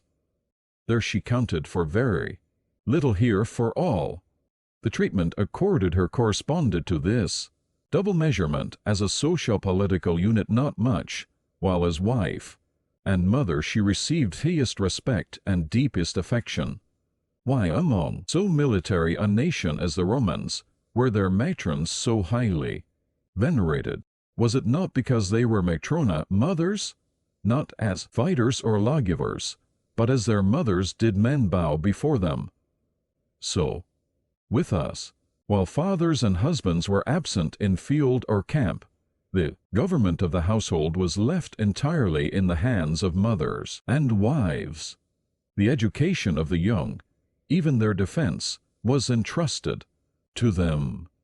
The warlike exercises of women, of which I have spoken, were primarily to enable them intelligently to direct and follow the education of their children. I have noticed a rather superficial notion prevailing among half-informed foreigners that because the common Japanese expression for one's wife is my rustic wife and the like, she is despised and held in little esteem, when it is told that such phrases as my foolish father, my swinish son, my awkward self, etc., are in current use. Is not the answer clear enough? To me it seems that our idea of marital union goes in some ways further than the so-called Christian. Man and woman shall be one flesh. The individualism of the Anglo-Saxon cannot let go of the idea that husband and wife are two persons, hence when they disagree, their separate rights are recognized, and when they agree, they exhaust their vocabulary in all sorts of silly pet names and nonsensical blandishments. It sounds highly irrational to our ears when a husband or wife speaks to a third party of his other half better or worse, being lovely, bright, kind, and what not. Is it good taste to speak of oneself as my bright self, my lovely disposition, and so forth? We think praising one's own wife or one's own husband is praising a part of one's own self, and self-praise is regarded, to say the least, as bad taste among us, and I hope among Christian nations too. I have diverged at some length because the polite debasement of one's consort was a usage most in vogue among the samurai, the Teutonic races beginning their tribal life with a superstitious awe of the fair sex, though this is really wearing off in Germany, and the Americans beginning their social life under the painful consciousness of the numerical insufficiency of women who, now increasing, are, I am afraid, fast losing the prestige their colonial mothers enjoyed. The respect man pays to woman has in Western civilization become the chief standard of morality. But in the martial ethics of Bushido, the main watershed dividing the good and the bad was sought elsewhere. It was located along the line of duty which bound man to his own divine soul, and then to other souls, in the 5 relations I have mentioned in the early part of this paper. Of these we have brought to our readers notice, loyalty, the relation between one man as vassal and another as lord. Upon the rest, I have only dwelt incidentally as occasion presented itself, because they were not peculiar to Bushido. Being founded on natural affections, they could but be common to all mankind, though in some particulars they may have been accentuated by conditions which its teachings induce. In this connection, there comes before me the peculiar strength and tenderness of friendship between man and man, which often added to the bond of brotherhood a romantic attachment, doubtless intensified by the separation of the sexes in youth, separation which denied to affection the natural channel open to it in Western chivalry or in the free intercourse of Anglo-Saxon lands. I might fill pages with Japanese versions of the story of Damon and Pythias or Achilles and Patroclus, or tell in Bushido parlance of ties, as sympathetic as those which bound David and Jonathan. It is not surprising, however, that the virtues and teachings unique in the precepts of Nitobé did not remain circumscribed to the military class. This makes us hasten to the consideration of the influence of Bushido on the nation at large. We have brought into view only a few of the more prominent peaks which rise above the range of knightly virtues in themselves so much more elevated than the general level of our national life. As the sun in its rising first tips the highest peaks with russet hue, and then gradually casts its rays on the valley below, so the ethical system which first enlightened the military order drew in course of time followers from amongst the masses. Democracy raises up a natural prince for its leader, and aristocracy infuses a princely spirit among the people. Virtues are no less contagious than vices. There needs but one wise man in a company, and all are wise, so rapid is the contagion, says Emerson. No social class or caste can resist the diffusive power of moral influence. Prate as we may of the triumphant march of Anglo-Saxon liberty, rarely has it received impetus from the masses. Was it not rather the work of the squires and gentlemen? Very truly does Taine say, these syllables, as used across the channel, summarize the history of English society.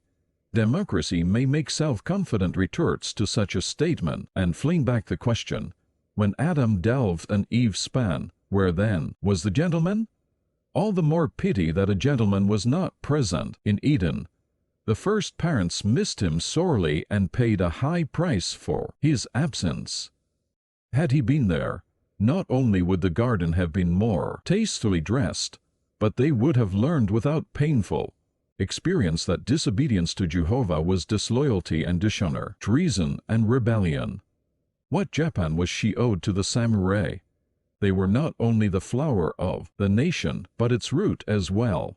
All the gracious gifts of heaven flowed through them. Though they kept themselves socially aloof from the populace, they set a moral standard for them and guided them by their example. I admit Bushido had its esoteric and exoteric teachings. These were eudaimonistic, looking after the welfare and happiness of the community, while those were archaic, emphasizing the practice of virtues for their own sake. In the most chivalrous days of Europe, nates formed numerically but a small fraction of the population, but, as Emerson says in English literature, half the drama, and all the novels, from Sir Philip Sidney to Sir Walter Scott, paint this figure, gentlemen. Write in place of Sidney and Scott, Chikamatsu and Bacon, and you have in a nutshell the main features of the literary history of Japan. The innumerable avenues of popular amusement and instruction, the theaters, the storytellers' booths, the preachers' days, the musical recitations, the novels have taken for their chief theme the stories of the samurai. The peasants round the open fire in their huts never tire of repeating the achievements of Yoshitsune and his faithful retainer, Benkei, or of the two brave Soga brothers. The dusky urchins listen with gaping mouths until the last stick burns out and the fire dies in its embers, still leaving their hearts aglow with the tale that is told. The clerks and the shop boys, after their day's work is over and the amado of the store are closed, gather together to relate the story of Nobunaga and Hideyoshi far into the night, until slumber overtakes their weary eyes and transports them from the drudgery of the counter to the exploits of the field. The very babe just beginning to toddle is taught to lisp the adventures of Momotaro, the daring conqueror of Ogreland. Even girls are so imbued with the love of knightly deeds and virtues that, like Desdemona, they would seriously incline to devour with greedy ear the romance of the samurai. The samurai grew to be the beau-ideal of the whole race. As among flowers the cherry is queen, so among men the samurai is lord, so sang the populace. Debarred from commercial pursuits, the military class itself did not aid commerce, but there was no channel of human activity, no avenue of thought, which did not receive in some measure an impetus from Bushido. Intellectual and moral Japan was directly or indirectly the work of Nathud. Mr. Mallock, in his exceedingly suggestive book, Aristocracy and Evolution, has eloquently told us that social evolution, in so far as it is other than biological, may be defined as the unintended result of the intentions of great men. Further, that historical progress is produced by a struggle not among the community generally to live, but a struggle amongst a small section of the community to lead, to direct, to employ the majority in the best way. Whatever may be said about the soundness of his argument, these statements are amply verified in the part played by Bushi in the social progress, as far as it went, of our empire. How the spirit of Bushido permeated all social classes is also shown in the development of a certain order of men, known as otokodate, the natural leaders of democracy. Staunch fellows were they, every inch of them strong with the strength of massive manhood. At once the spokesmen and the guardians of popular rights, they had each a following of hundreds and thousands of souls who proffered in the same fashion that samurai did to daimyo, the willing service of limb and life, of body, chattels and earthly honor, backed by a vast multitude of rash and impetuous workingmen. Those born bosses formed a formidable check to the rampancy of the disordered order. In manifold ways has Bushido filtered down from the social class where it originated, and acted as leaven among the masses, furnishing a moral standard for the whole people. The precepts of Nathud, begun at first as the glory of the elite, became in time an aspiration and inspiration to the nation at large, and though the populace could not attain the moral height of those loftier souls, yet Yamato Damashe, the soul of Japan, ultimately came to express the volkstiest of the Island realm. If religion is no more than morality touched by emotion, as Matthew Arnold defines it, few ethical systems are better entitled to the rank of religion than Bushido. Muturi has put the mute utterance of the nation into words when he sings, "Isles of blessed Japan, should your Yamato spirit strangers seek to scan, say scenting morn's sunlit air, blows the cherry wild and fair." Yes, the Sakura has for ages been the favorite of our people and the emblem of our character. Mark particularly the terms of definition which the poet uses, the words "the wild cherry flower scenting the morning sun." The Yamato spirit is not a tame, tender plant, but a wild in the sense of natural growth. It is indigenous to the soil. Its accidental qualities it may share with the flowers of other lands, but in its essence it remains the original, spontaneous outgrowth of our clime. But its nativity is not its sole claim to our affection. The refinement and grace of its beauty appeal to our static sense as no other flower can. We cannot share the admiration of the Europeans for their roses, which lack the simplicity of our flower. Then, too, the thorns that are hidden beneath the sweetness of the rose, the tenacity with which she clings to life, as though loth or afraid to die rather than drop untimely, preferring to rot on her stem. Her showy colors and heavy odors, all these are traits so unlike our flower, which carries no dagger or poison under its beauty, which is ever ready to depart life at the call of nature, whose colors are never gorgeous, and whose light fragrance never palls. Beauty of color and of form is limited in its showing. It is a fixed quality of existence, whereas fragrance is volatile, ethereal as the breathing of life. So in all religious ceremonies frankincense and myrrh play a prominent part. There is something spiritual in redolence. When the delicious perfume of the Sakura quickens the morning air, as the sun in its course rises to illumine first the isles of the Far East, few sensations are more serenely exhilarating than to inhale, as it were, the very breath of beauteous day.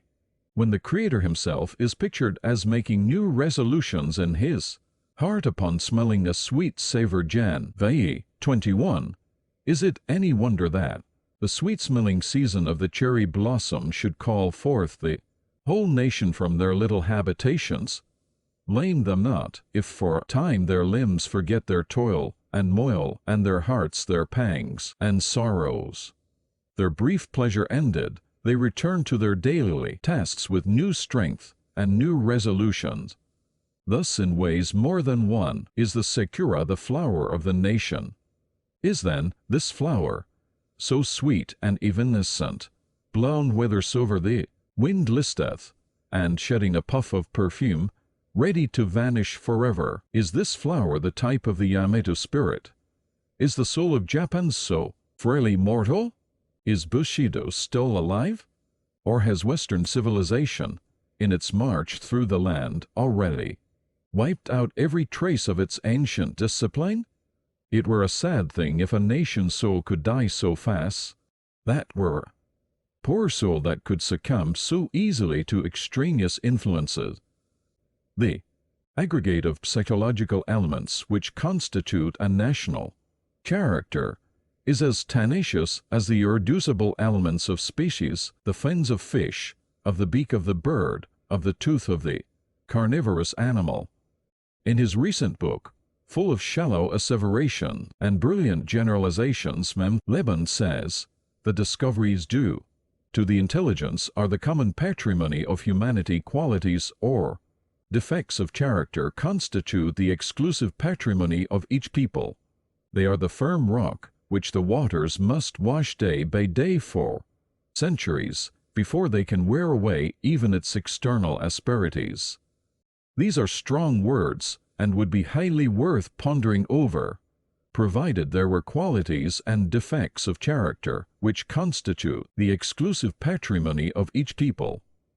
Schematizing theories of this sort had been advanced long before Leben began to write his book, and they were exploded long ago by Theodore Waits and Hugh Murray.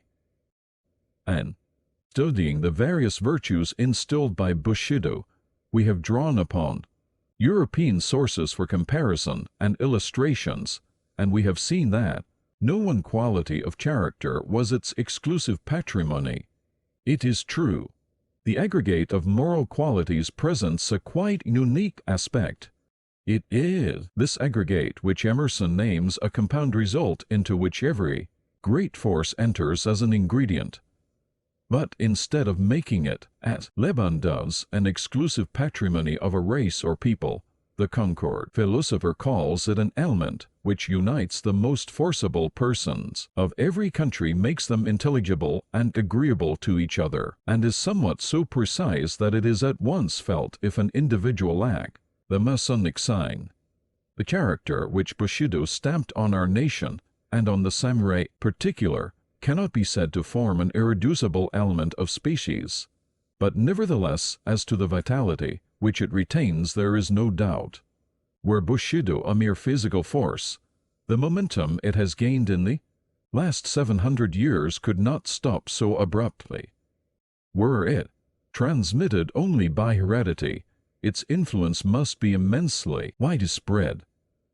Just think, Azam Jason, a French economist, has calculated that supposing there be 3 generations in a century, each of us would have in his veins the blood of at least 20 millions of the people living in the year 1000 AD. The merest peasant that grubs the soil, bowed by the weight of centuries, has in his veins the blood of ages, and is thus a brother to us as much as to the ox. An unconscious and irresistible power, Bushido has been moving the nation and individuals.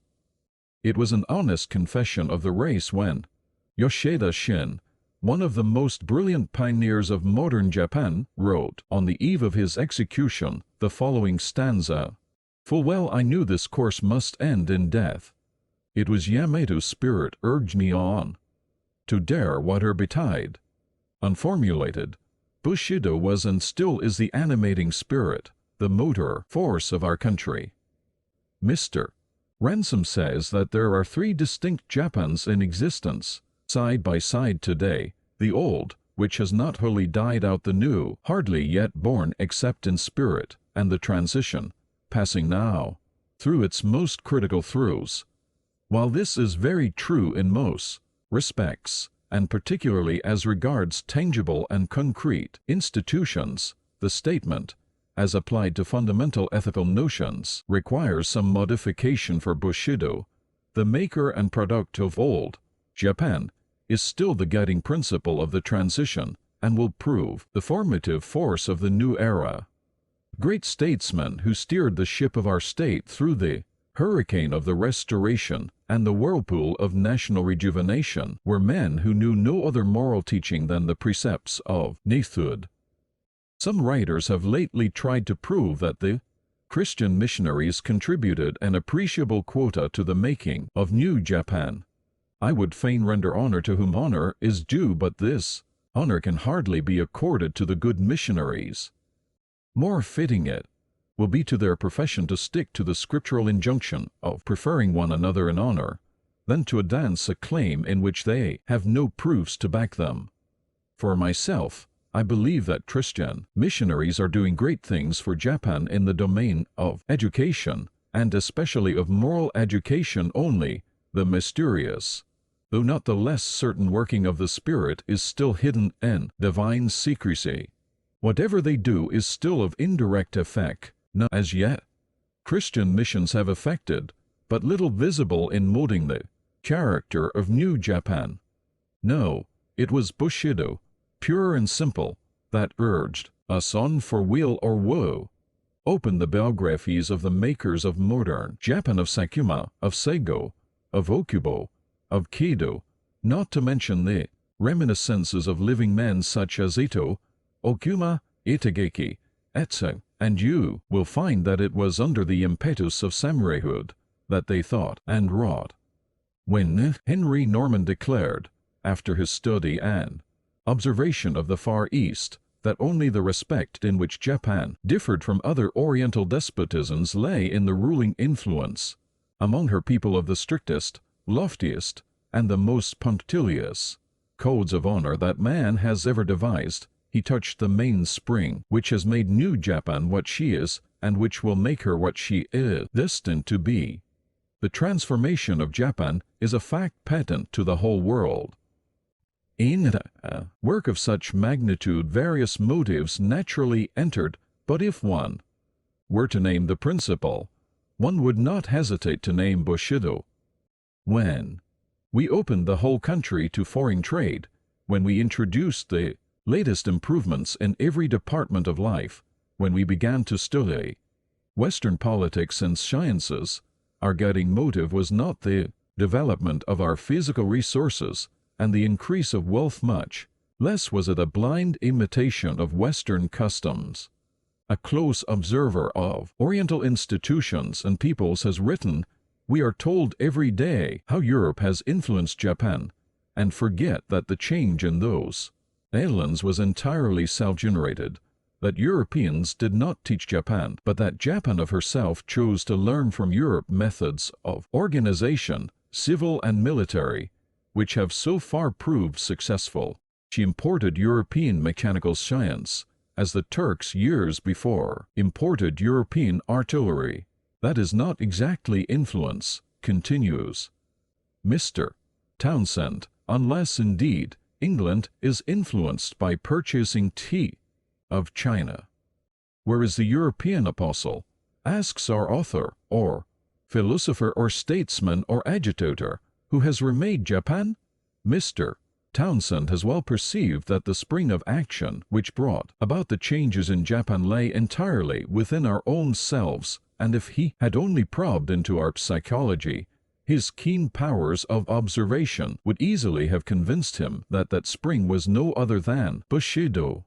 The sense of honor, which cannot bear being looked down upon as an inferior power, that was the strongest of motives.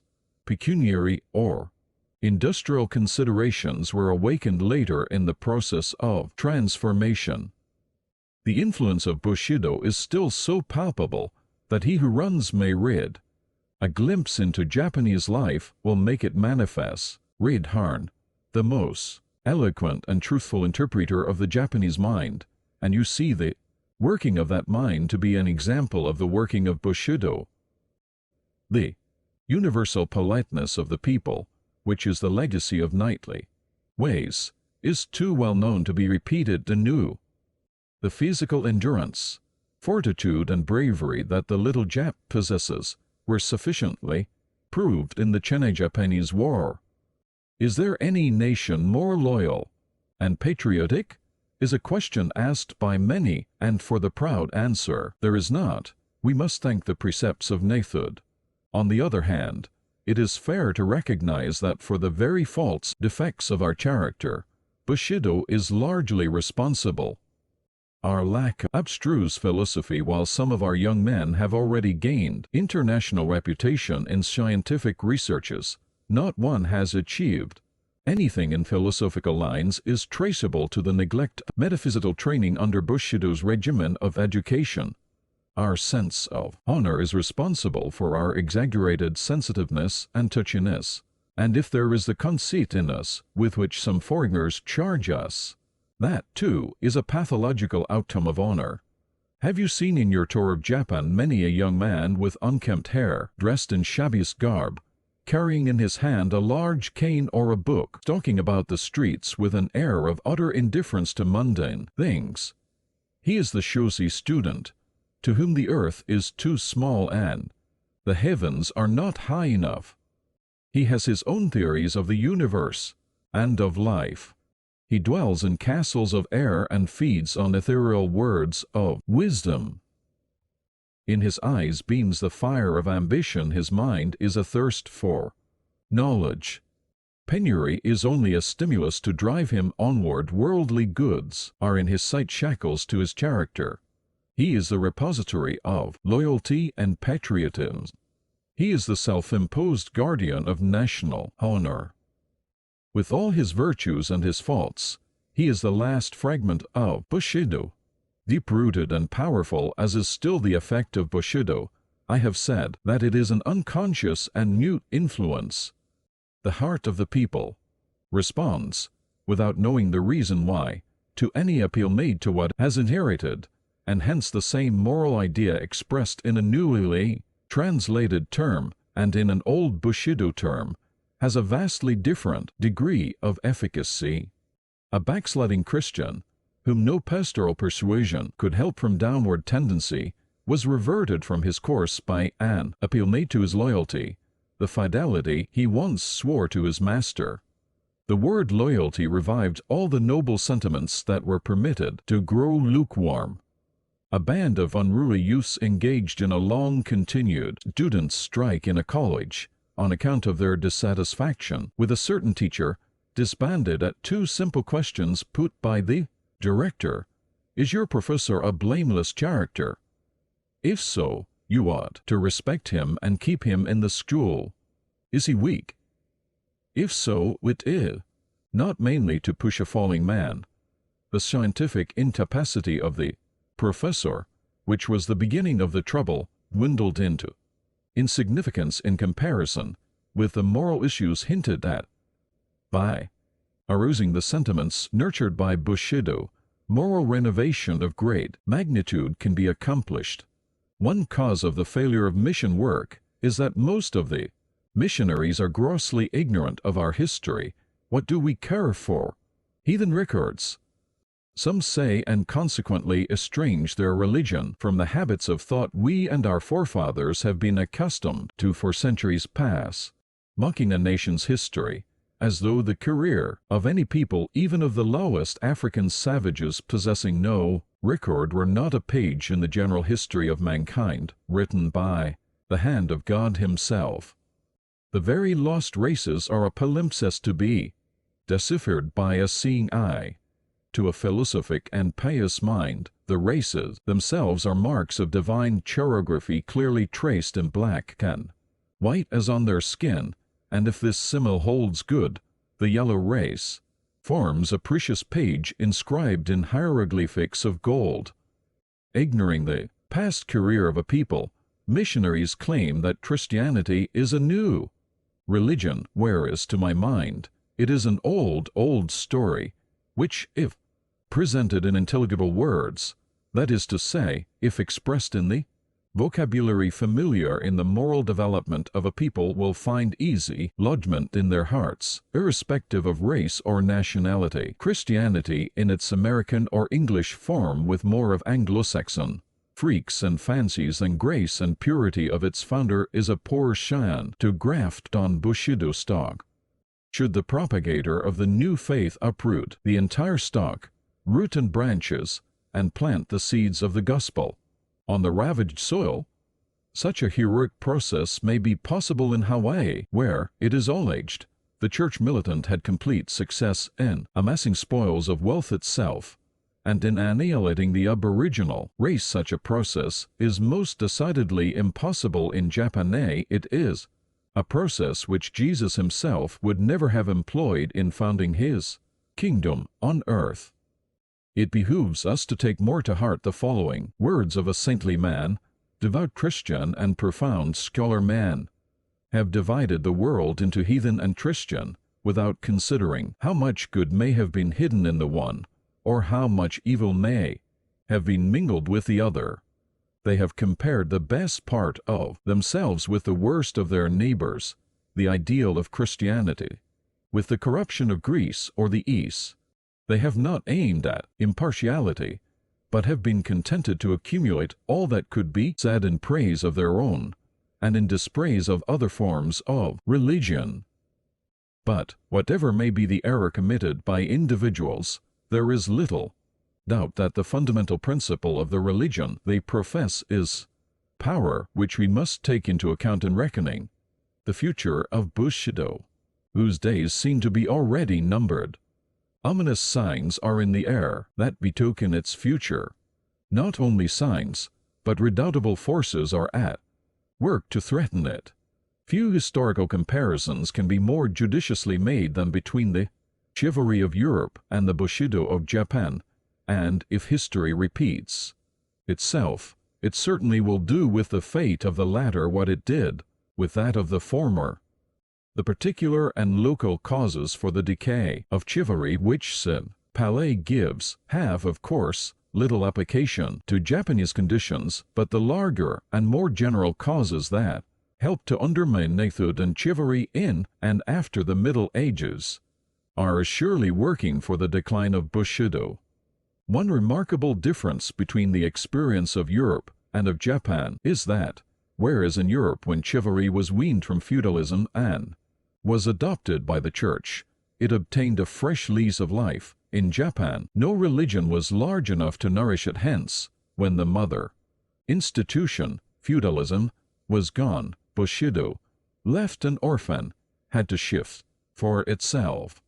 The present elaborate military organization might take it under its patronage, but we know that modern warfare can afford little room for its continuous growth.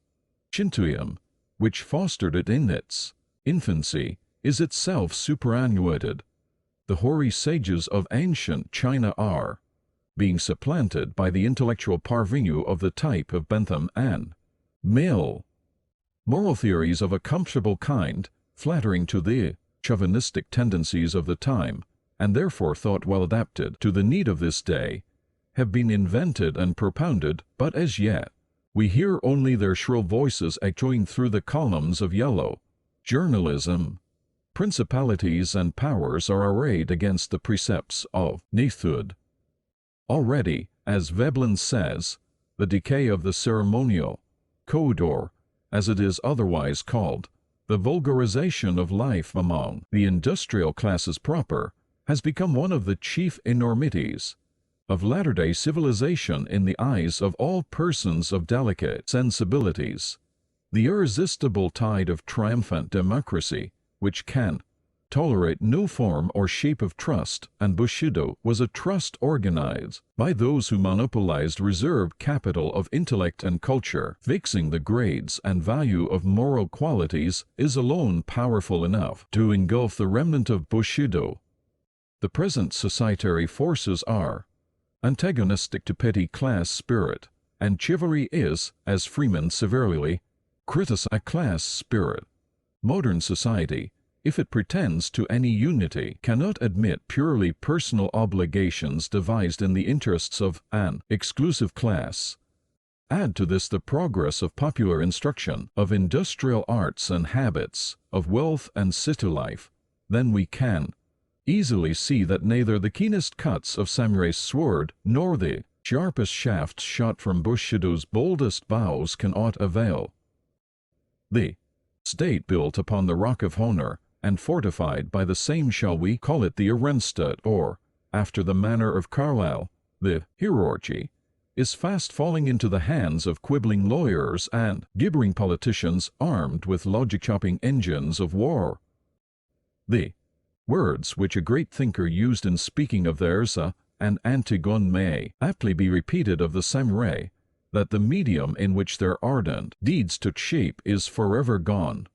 Alas for knightly virtues, alas for samurai pride! Morality ushered into the world with the sound of bugles and drums is destined to fade away, as the captains and the kings depart.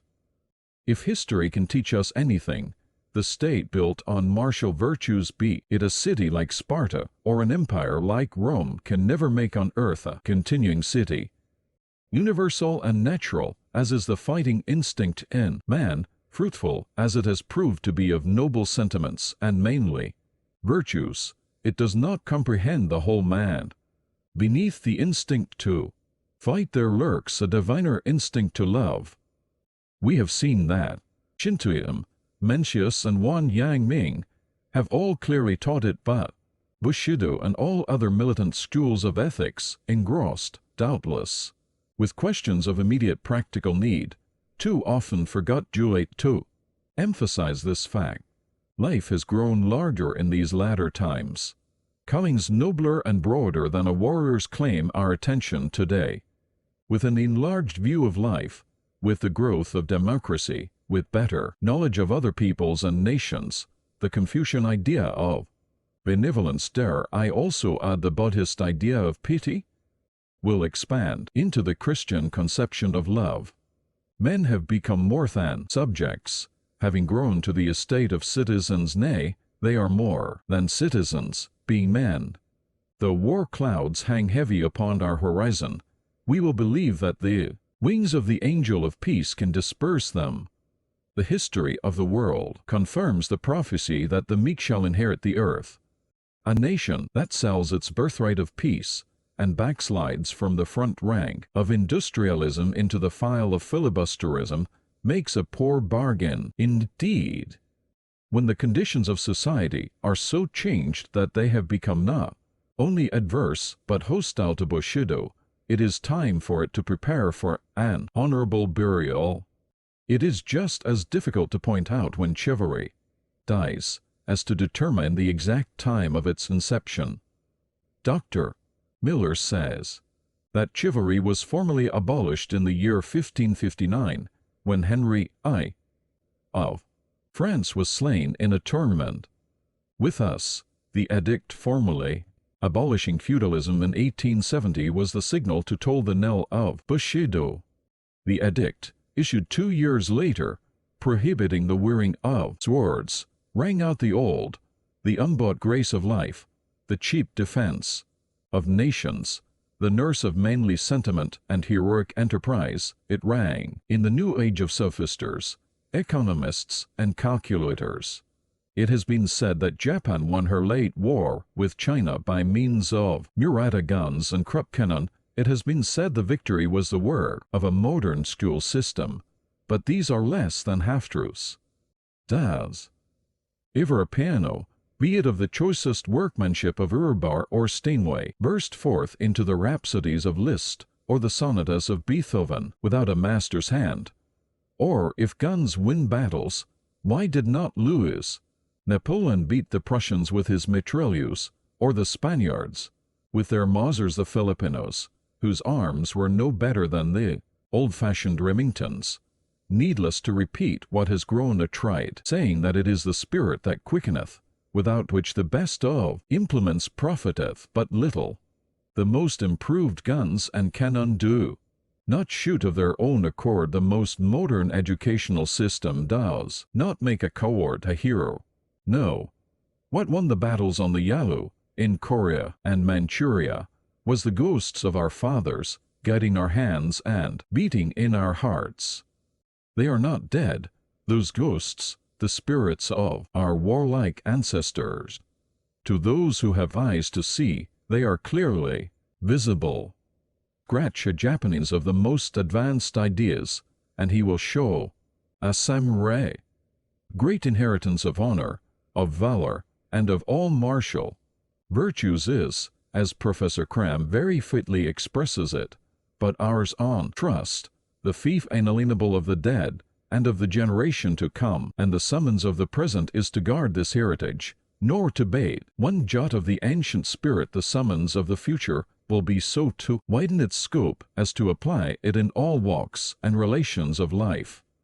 It has been predicted, and predictions have been corroborated by the events of the last half-century, that the moral system of feudal Japan, like its castles and its armories, will crumble into dust, and new ethics rise phoenix-like to lead New Japan in her path of progress. Desirable and probable as the fulfillment of such a prophecy is, we must not forget that a phoenix rises only from its own ashes, and that it is not a bird of passage, neither does it fly on pinions borrowed from other birds. The kingdom of God is within you. It does not come rolling down the mountains, however lofty. It does not come sailing across the seas, however broad. God has granted, says the Koran, to every people a prophet in its own tongue. The seeds of the kingdom, as watched for and apprehended by the Japanese mind, blossomed in Bushido.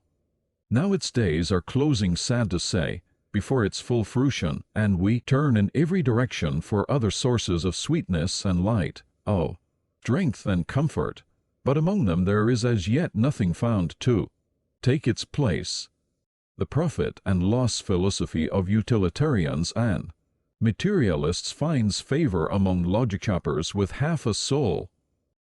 The only other ethical system which is powerful enough to cope with utilitarianism and materialism is Christianity, in comparison with which Bushido, it must be confessed, is like a dimly burning wick, which the Messiah was proclaimed not to quench, but to fan into a flame. Like his Hebrew precursors, the prophets, notably Isaiah, Jeremiah, Amos, and Habakkuk, Bushido laid particular stress on the moral conduct of rulers and public men and of nations, whereas the ethics of Christ, which deal almost solely with individuals and his personal followers, will find more and more practical application as individualism, in its capacity of a moral factor, grows in potency. The domineering, self-assertive, so-called master morality of Nietzsche, itself akin in some respects to Bushido, is, if I am not greatly mistaken, a passing phase or temporary reaction against what he terms, by morbid distortion, the humble, self-denying slave morality of the Nazarene. Christianity and materialism, including utilitarianism, or will the future reduce them to still more archaic forms of Hebraism and Hellenism?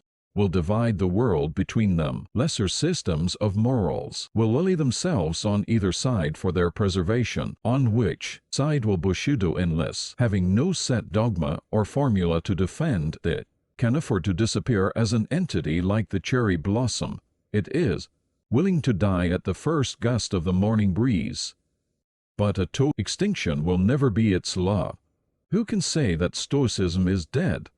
It is dead as a system, but it is alive as a virtue. Its energy and vitality are still felt through many channels of life in the philosophy of Western nations, in the jurisprudence of all the civilized world.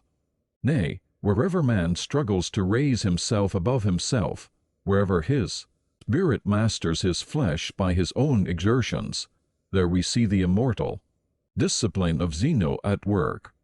Bushido as an independent code of ethics may vanish, but its power will not perish from the earth. Its schools of martial prowess or civic honor may be demolished, but its light and its glory will long survive their ruins.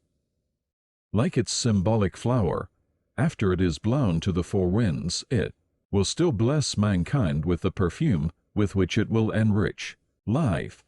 Ages after, when its customaries shall have been buried and its very name forgotten, its odors will come floating in the air as from a far off unseen hill. The wayside gaze beyond then in the beautiful language of the Quaker poet. The traveler owns the grateful sense of sweetness near, he knows not whence, and, pausing, takes with forehead bare the benediction of the air.